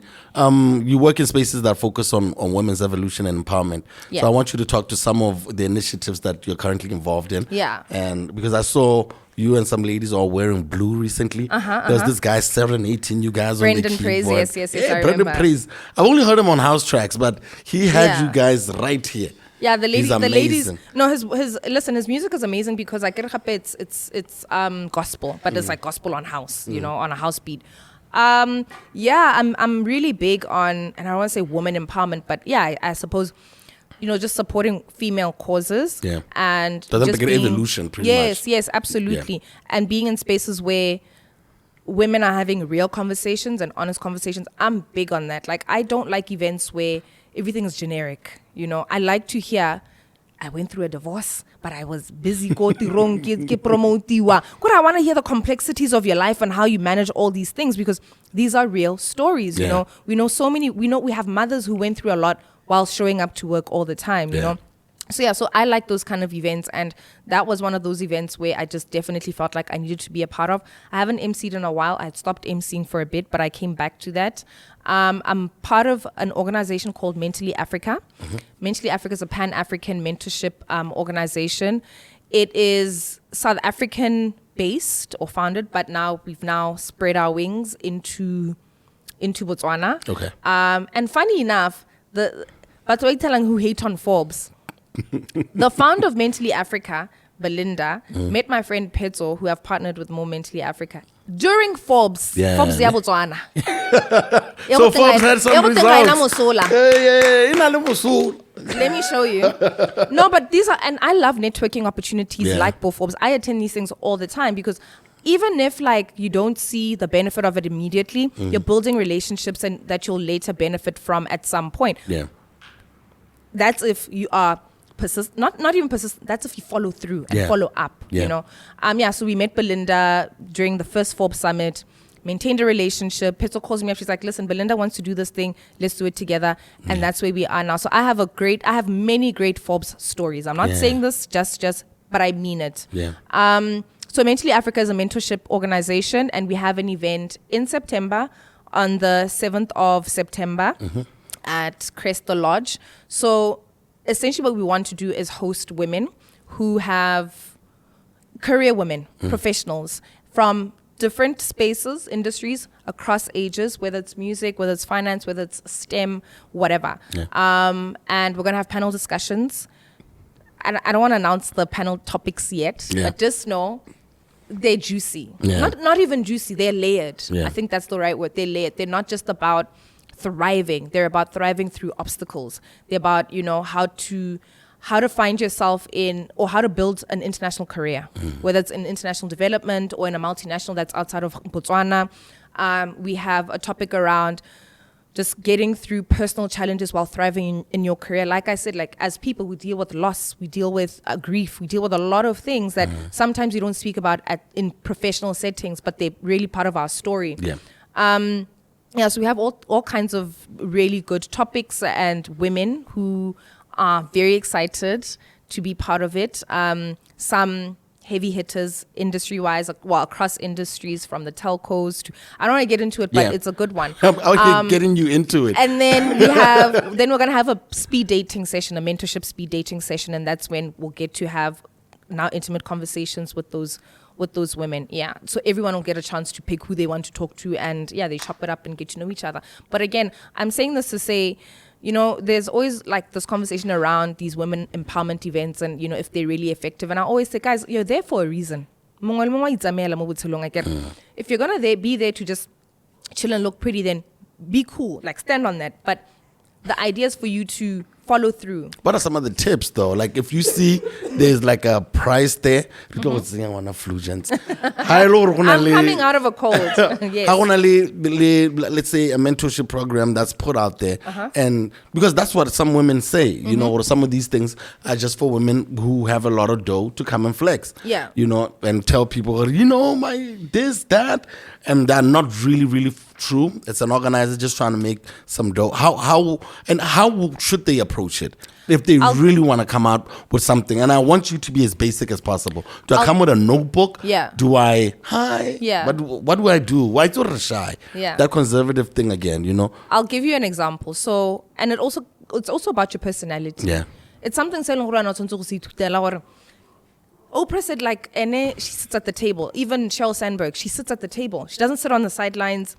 Like a boys club. You get inside the boys, you know? Yeah. It's a mental thing. It's a confidence thing. But I'll give you an example. So I like attending these initiatives because there's always something that I'm looking out for. I look at who the speakers are, who's going to be there, who do I want to talk to or listen to, whatever, or who do I want to make a connection with, whatever. Last year we attended, there's a lady called Nomdeni Mdaki. Okay. Who I've followed Nomdeni for so long, for years. She's got a podcast. She speaks on working smart and living well as a woman and as a multifaceted woman. Yeah. And last year, my sisters and I attended her summit, Agenda Woman in Joburg. Guys, when I say I love Nomdeni, I love her work. I love what she does. I love what she represents. She's clear on her thoughts. She's honest about, what I love about her is that she's honest about her journey. She's honest about her struggles in business. She's honest about her struggles in maybe parenting and in her marriage. And like she has very honest conversations about just the entire world of a woman, right? And we go to Agenda Woman. My sister Situnya, who's a tough one on me. Situnya's a tough one. Like there's no, people often say like, how do you do it? There's no room for, like Sunya expects excellence only. Only. Like she's the bar and it's very high. And she expects it from us. So we get to the summit and I see Nomdeni. I mean, I was like, oh my gosh, I love her. I love what she does. I'm there for her. I'm there to listen to the speakers as well. But I'm there to connect with her. Because I'm trying to, my path is sort of following, it's similar to Yaka Nomdeni and what I'm trying to build, you know? In the woman space and in just me being honest in my content and just going through life as a woman. My content is similar to hers in certain parts. I walk up to Nomdeni. I have tsatsis on all the time. Immediately, I said to her, hi Nomdeni, my name is Marang. I'm from Botswana. I love your work. So key things. I said, I'm from Botswana. So ready for her. And this is always me when I interact with people. So ready for her. She has a fan base in Botswana. She has people in Botswana. This is a tip. Now, this is me giving you guys tips on like how to interact, how to network. I'm from Botswana. I love your work. I think you're great at da-da-da-da-da-da-da. I do eyewear. And I know you speak about ing. Like just, it's important for you to make the connections between what you do and what that person does. And find a way to make yourself memorable or that such that they remember the conversation and follow up on the conversations. So then fast forward, it also helps I do have a following but I remember at the time I didn't have a blue tick. Sorry guys, I'm recovering from a cold. I didn't have a blue tick. I got the blue tick and then I knew I've now legitimized myself in the space. So when I tagged Nomdeni on this thing, she's going to click on my profile. She's probably going to see that, okay, she's from Botswana. And she's kind of a big deal there, you know? So I see her, and take what you will from this conversation. But basically what I'm saying is show up, have confidence, be memorable, and follow through. I then sent her a pair of glasses. Damn, we're at the glasses now? I was like, let's go. Oh my goodness. I said to her, Nomdeni, give me your delivery details. I'm going to send you a pair of tsatsis. I sent Nomdeni a pair of tsatsis. She wore them. She posted them. Fast forward a few months later, she had opened a concept store at the Mall of Africa in Midrand. I go there with D. We get there. I see her. She sees. In fact, I had told her, I DM'd. I said, I love this. I love this concept. I'm proud of you. I'm coming through. She responded, sure. I'd love, it was cool. This is someone I'd never spoken to before the summit. This is someone I'd always like just looked at from a distance. Oh, wow. I get to the store. Nomdeni gives me the warmest hug. She's amazing. We sit down, we chop it up. So Nomdeni does, so before she was in like music, marketing, management, that stuff, she was Zintle's partner, Go Fuse Academy. Yeah. So she's in that space. She's in the music space. She's now doing Agenda Woman. So we're chopping it up with Dee. She says to me, you know, people who come here to the store from Botswana always tell me that they see me on your page. And I told them, when I come to Botswana, I'm going to work with Marang. That's definitely what I'm going to work. So now, do you see what I'm saying? I see what you're talking about. It's about constantly like following through. I have so many examples of showing up to these events and deciding, this is who I am, and I need you to know me, because trust me, you and I are going to work together. Same thing with Lebo Lion. I don't know if she's going to watch this, but Lebo Lion, I love Lebo Lion. I love what she does in the marketing space. She's the marketing guru of South Africa, you know, in the content space, just in general, in marketing in general. Yeah. She speaks a lot about digital marketing and marketing as a personal brand, marketing as a business. Yeah. Same thing with her. I met her at a Mentally Africa event. She just happens to know my sister, Nalidi, because she's also very busy in the space. Yeah. And once again, I introduced myself to her. I'm Marang. You know my sister, but yeah, I'm Marang. I'm from Botswana. I love your work. Because I tag on stuff. I comment on stuff. When I tell you, Lebuana, now we see each other at events. Hey, when I'm in Joburg, because I attend a lot of events in South Africa. Sometimes I don't even post. Yeah. But we're cool. Like, I know I can DM Lebo and say, hey, Lebo, I'm struggling with whatever. Or, you know, can we meet up? Can we, you know? I feel you completely. So I believe in such events. Yeah. I believe in them. Damn. You just made me believe in them too. No, I do. I think that's all of us need to. The thing is, you're going to show up and then sit, then what, Tato? So what are you there for? You just spent. Take your notepad. Guys, you know when I tell you, the Agenda Woman ticket was like 2K. And I paid. I said, and I'm going to get my money. I'm going to meet this. And I'll be good. Wow, man. Yeah. So I'm just giving you guys examples of how these things work. Yeah. How did I meet Lulu? And Lulu's one of my girls of girls. Yeah, man. She's bringing more airplanes to Air Botswana. Thank you, Miss Lulu. We can do with more airplanes. But it's the same thing with Miss Lou. She's the CEO now of Air Botswana. She's the MD of Air Botswana. Yeah. And I love her. I mean, I'm mates with her son as well. So that's like family, you know. They all... Yeah. So it's a similar thing where she's where she is. I'm a lot younger, but we vibe. And it's because of our interactions where you probably find we started at an event and we just hit it off. So just go out there, ladies. Don't be afraid. Yeah. Wear your best. I mean, come on. Just go out there and do your best. And follow up. Get the email. And follow up with emails. Tag people and they'll remember you. These are not monsters. These are human beings. No, these are people who want to know that you see them. You'll be surprised. Like, you'll say to someone, Ibile, I remember the one time I was emceeing, it was a UNESCO event. And I was moderating recently. And I was on a panel with women who are MDs. Yeah. And I'm there. What am I going to fumble? Am I going to, just not pronounce the name properly? And then I'm going on and on and on. At the end of the event, one of the ladies, I hope I was good. Because you command the room and you speak so well. I'm a numbers person. I don't really just but I hope I spoke. But also that time there were kids in the audience. It was they had a campaign with anyway, there were a lot of kids in the audience or children in the audience. So she wanted to know if it landed, whatever she was saying landed because I just seemed to just be flowing. That's when you realize how these people are not monsters. They're human beings. They're human beings. And I speak numbers, I speak, jargon, so I don't know.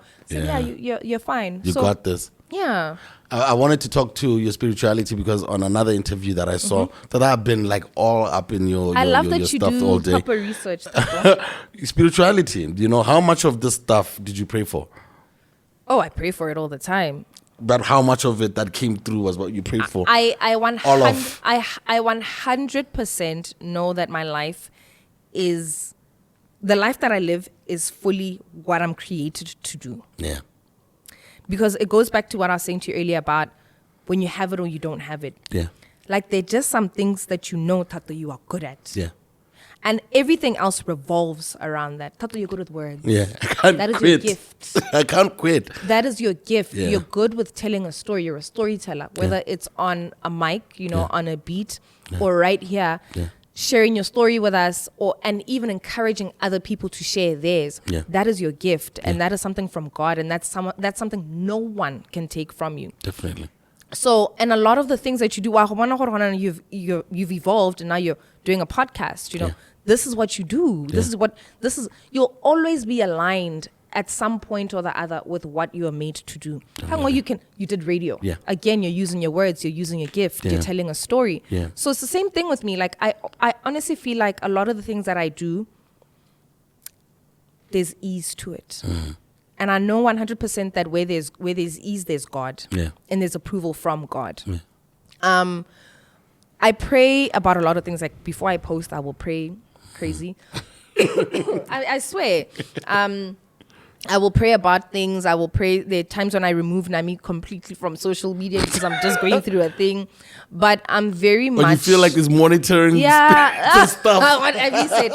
But yeah, rapela, like sometimes you know what? My child is protected, by God. Yeah. And there's a higher power involved. Well, we pray. I've taught Nami to pray. We pray as a family.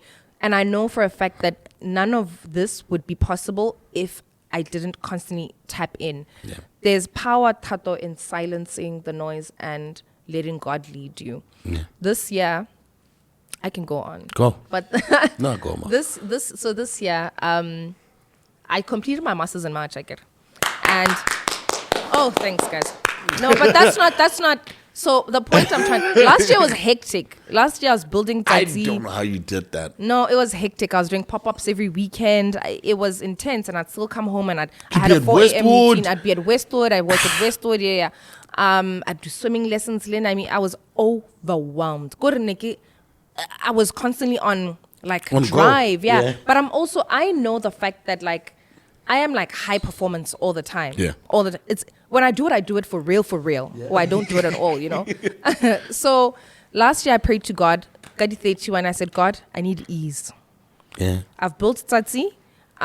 There's systems in place, obviously, business from time to time, but I need ease from now until for the year, but specifically from now until at least June. Yeah.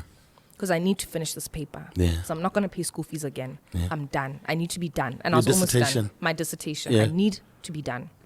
Because I also have a plan for this dissertation. Yeah. There are things I want to do with this degree. You really need to do some things with this degree. Yeah, I and I need you in that ministry.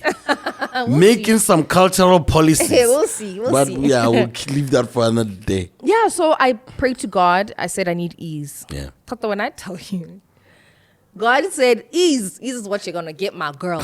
It went quiet. Even just work-wise, I just had brutal fruit. It was, and I loved it because I had time to focus on my paper and to mother and to do things, to do wife, to do things, without the distraction of work. Yeah. It's exactly what I had needed. It also, during this season, gave me time to now also start just reflecting on my internal self, just my internal processes and just self. There's a lot of self-work that I'm currently doing. I'm spending a lot of time in Soroe. Yeah. Just my spirit is just constantly leading me home. I don't know why. I'm spending a lot of time north of Dibete, but I'm finding myself zoning into me and just what God is requiring for me from this, from the stage. Yeah. And I also understand that I have to tap into it because now I have my master's. Now I know what my next is. And I know it's going to be crazy because now it's almost like I'm pivoting. I'm in a career pivot. Yeah. I may decide one day I'm leaving public life completely and I'm going into office and that's it, whether it's international development or my policy work. Yeah. But I know that I'm now transitioning and I need silence and I need peace and I need to tune into what God wants for me in this moment. Yeah. And it's such a peaceful time. Yeah. We did Let's Hakane this past weekend. It was great because I was enjoying it. No, I saw the updates. It looked like it was so much fun over there. It was so much fun. And it's been good. Shout out to the day club, man. Yeah. I could write a whole, Yeah. Hey, let's like that. No, it's fine. Are you okay? I'm Okay. fine. All right, Guys, man. I'm recovering from a cold. Yeah. I'm so blessed, Tato. Yeah. And this is why when you just silence the noise and tap in. Tsatsi came at a point where my family and just myself, my cousin specifically, I remember Lebo kept saying to me, you need a business, Marang. Like, you can't be promoting people's businesses all the time. You need something, Saharo. Sure, you have work, sure, you have campaigns. And like, people would always compliment me on my glasses, on like, just, I love glasses. Yeah. I've always loved glasses. I'm always wearing glasses. And I started Tsatsi and I decided, okay, so I'm going to do this thing and I'm going to do it fully, right? But what does this look like? It looks like me taking Tsatsi to the people because the people love me, Yeah. You're out here selling other people's products. I'm selling people's products. And because I understand brand Marang. Yeah. But the biggest thing for me, Tato, was just how my community supported me in that moment. Like my friends, whether it's, the AOG guys, Architects of Groove, whether it's just my homies just have come through for me. And I mentioned Lulu because she's one of those people who every line, every season, bring a pay. I want a pay, Like, I have so many people who have supported Tsatsi. Guess I did who just say to me, listen, we have a day club, go get the let's rock, let's go. Yeah. My friend house Tsatsi at her store. I've just had incredible support in building Tsatsi. Last year was amazing for Tsatsi. And shout out to Day Club. And I keep saying this, and I recently had a conversation in Leban. I have amazing conversations, but that's my brother. Dude is Banty. trying to build all kinds of things. I love Banty's hustle. I love his commitment. I love his thinking skills, and I love just how mindful he studies the game. Yeah. Bantata studies the game, and I love that about him. And I said to him, there's life outside of Gabs. Guys, Gabs is nice. But outside is the best side. People don't know. Because, and people Botswana is love... a big country, man. Yes. When I tell you, when we do Tsatsi outside, it's crazy. What they don't understand about Botswana and like young people who live outside of Gabs is that they have the same social media you have. 100%. They wear the same clothes that you're wearing. They're listening to the same music, but it's just in there is no difference. There's no difference at all. I have the best. I could sit in Gabs. I don't need to groove in Gabs. Outside is the best. I actually wanted to move out of Gabs for like some time, but I just realized all the things wouldn't move. We set up a store. We set up a spot for Tsatsi and Palape that's doing good. I'm looking at other spots, Maung, Francistown. But I have the best time outside of Gabs because there's so much love and there's excitement, and this is nice, but it's not everything. Gaborone is not all of it. It's not. I want to get into like the other stuff because like we don't have we're not gonna keep you here for 2 hours. What else? I'm trying not to keep you here for 2 hours. It's already. I'm really trying not to keep you here for 2 hours. As you can see, I've been trying to stay away from other conversations you've had. Yeah. Because like you're an evolving woman, know. And you do so much. And I love that you say I'm evolving because I really am. I'm not saying this is... No, you're evolving. Like you're always doing something amazing that we want to be able to bring you back here when you're doing more stuff. I want to talk about like, you've talked about your marriage on other platforms, but like how are you dealing with marriage at this point? Like you're far removed from when you guys first got married. How is marriage life right now? And being a mommy to like a toddler? Did you ask Dipetoro that question? Let me try it. You know why I'm saying this? Because men have this thing, and I was saying to D, watch him. It's a because trap. Men have this thing of like, just because you're a female, I immediately. asked at the very end. I was asking Mosako about it also the other day. We Okay, no, don't. No, I get it. Stay No, there. I'm joking. Hey, I didn't hit the but they love it. Marriage and motherhood. Okay, just give me 2 minutes. How is marriage and motherhood? It's beautiful. Okay. It's beautiful. No, I'll get into it. It's beautiful. I mean, D is my guy. Yeah. Like fully, D is my guy. D gets my world. I get his world. Yeah. We make a good unit parenting our daughter. Yeah. We really get along. And that's one of the things that maybe like people don't understand about my life and why this relationship made sense for me. Yeah. Again, it goes back to the fact that I got into the space very young. Yeah. And Dipetoro understood that. Like, when we met, I didn't even know him like that at the time. He just looked familiar. Yeah. But because I wasn't into sports like that. But we got each other. It was like, oh, I've been in the space for this long. I've been in the space. Thing is this is how it's set up, Yeah. Neruto and I had really, really fully as friends, and developed into a relationship, and now we're married. Yeah.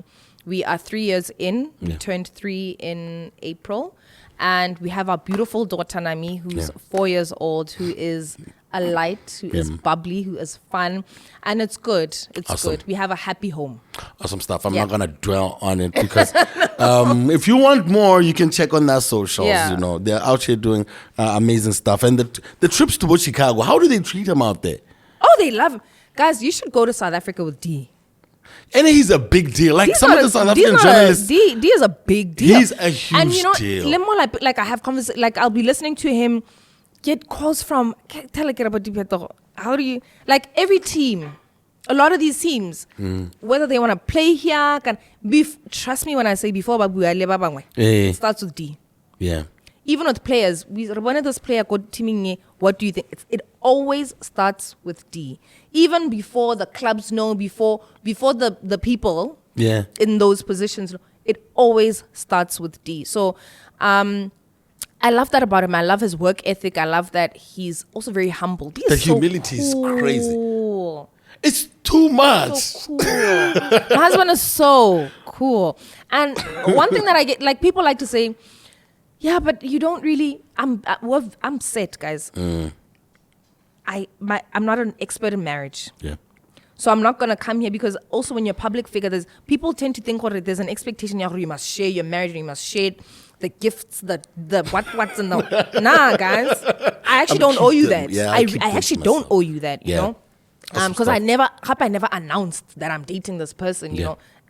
Some things are not for everyone, and that's okay.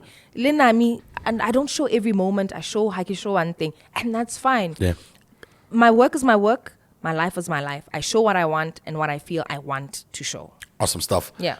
Top 5 BW influencers. Okay. I enjoy Baker. Bakes. I love Baker. I love Baker so much. Baker's got great energy. And they gave us a shout as PODI-CAST as well. Really? No, we love you also, Please get Papa. Baker on. Please get Baker on. I love Baker. I love the work that he's doing. I love his personality. Baker introduced us to, when Baker got into the scene, especially on Instagram, because I'm big on Instagram. Yeah. Baker says whatever he wants to say. And I love that about him. He's so much,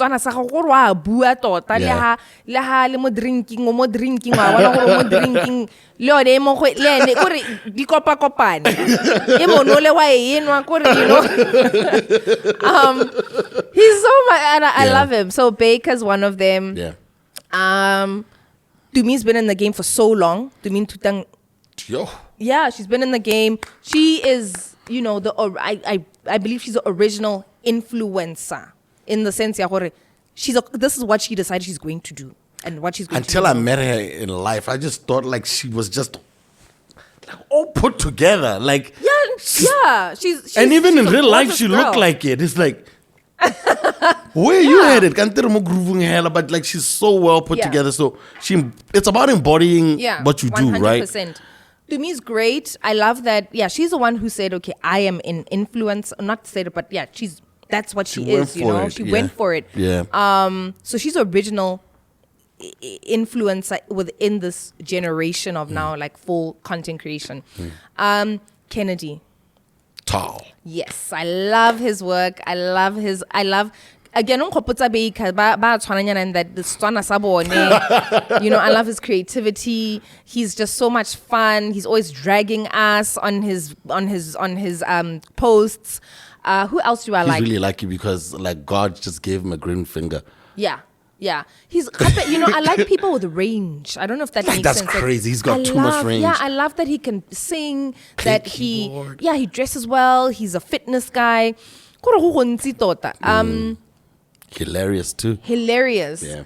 Who else is there? I enjoy Jessica Molefe. She's a beauty influencer. I love people who you can see hore ba they're really working hard at it. She's got the equipment. Her content is quality content. She plays around with it. I love Josego Katai, my co-Brutal Food ambassador. Josego's doing amazing work again in the Brutal Food space. I love that she's now in the South African beauty space. She's doing events. She's doing their brands.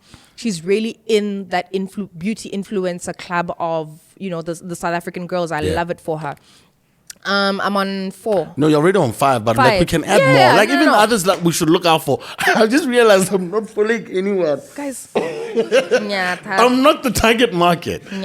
I'm not like I'm not the target market for real. Like, and that's okay. Yeah, no, and that's okay. I'm enjoying. Yeah, those are. I mean, top of mind. I would say, yo, guys, please don't kill me. Please don't kill me. But I'm really enjoying their content. I think they're doing amazing work. There are others. I'm sure. I mean, Facebook, but I can read we are influencers. But it can be anything from radio out to be influencers. Baba and influencers. Yeah. That's top of about mind. it. That's it. Yeah. That's about it. I think that brings us to the end of the show also, because I don't want to keep you here for 2 hours. We want you to come back. When are you getting music on Apple Music? We have music on Apple Music. We have some music. Phone ya make. Come on, we have some music. Let me We see. don't have illegal act because I don't own the rights to it completely. But he made me an offer, so we can go as a venture capitalist. Okay. Material. Yeah. But like I didn't want to release it without his consent as well, because like he pretty much paid for my blow for me to come up and become the guy that I am. So I wanted to wait until he was set straight. Yeah. And then that's when I can put him on, and then put it onto social media, onto streaming platforms. But we have Happy Hour. We do have Gaborone San. We have songs for Adrian. So good. But by the end of the year, we'll have all of them up. Okay. What is your qualm with like a lot of like OG music though? Like, I know you asked me about Apollo. Which other ones are you looking for? Like, you can name and shame them. These niggas is watching. It's a lot of them. Let me check Zeus. Zeus is there. Yeah, Zeus is there. There's a lot of Zeus as well. Apollo's not there. Who are your favorite musicians right now? I want to see Oracle on there. Yeah. I listen to a lot of music. Who's your favorites right now? I can't give you. Let me show you something. I do playlists, guys, and it's just something that I just. But I follow you on social media. I know you have playlists, so I'm trying to check. I can't tell you. So that's what I'm thinking. I can't you're tell trying you to check them. Who I'm enjoying like that because I have are we talking Motswako? I love Maglera. Okay. I'm listening to a lot of Maglera. All right. I love Maglera. I'm listening to. Drake is a standard. Who am I listening to? A hard question for you. Why do you think is the disconnect between William and BW's corporate market, whatever things going on, the corporates? Why do you think they're not coming to him? Not saying that you know it, but what would you do if you were in that situation as someone in this space? Who isn't okay? So not even. Let me not even say who isn't coming on. I just think, guys, this is a business. And we charge what we charge for a reason. William does numbers and good numbers, and like his reach is insane. So even I don't understand. Honestly, I don't understand where the disconnect is, because also his content is funny. It's fun. I just thought about another one. No, there was one where he was in the Choppy store. And then some guy was like, but I'll tell you this, right? Sometimes what we don't understand, alignment. You see, this is the effect. This is the William effect. This thing is. I'm happy. We're all trying to get where we're all trying to get to. And you're happy. I'm happy. It's been a happy show. That's all. Hey man, and we thank you so much for being part of our show. For sure. And family. We love the Brutal Foods as well. We will continue to have more. And the tatis. And the tatis as well. Hey, we're trying to like that otherwise. And that, ladies and gentlemen, is the end of our show. We'll see you again next week on a Wednesday. And shout out to Leo's Inn. You can catch them out here at Middle Star Work Station 11. I'm a CAR, Marang. We are. Peace.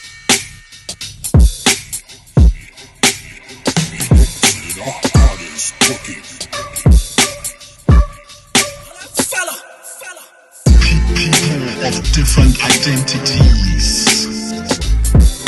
PODI.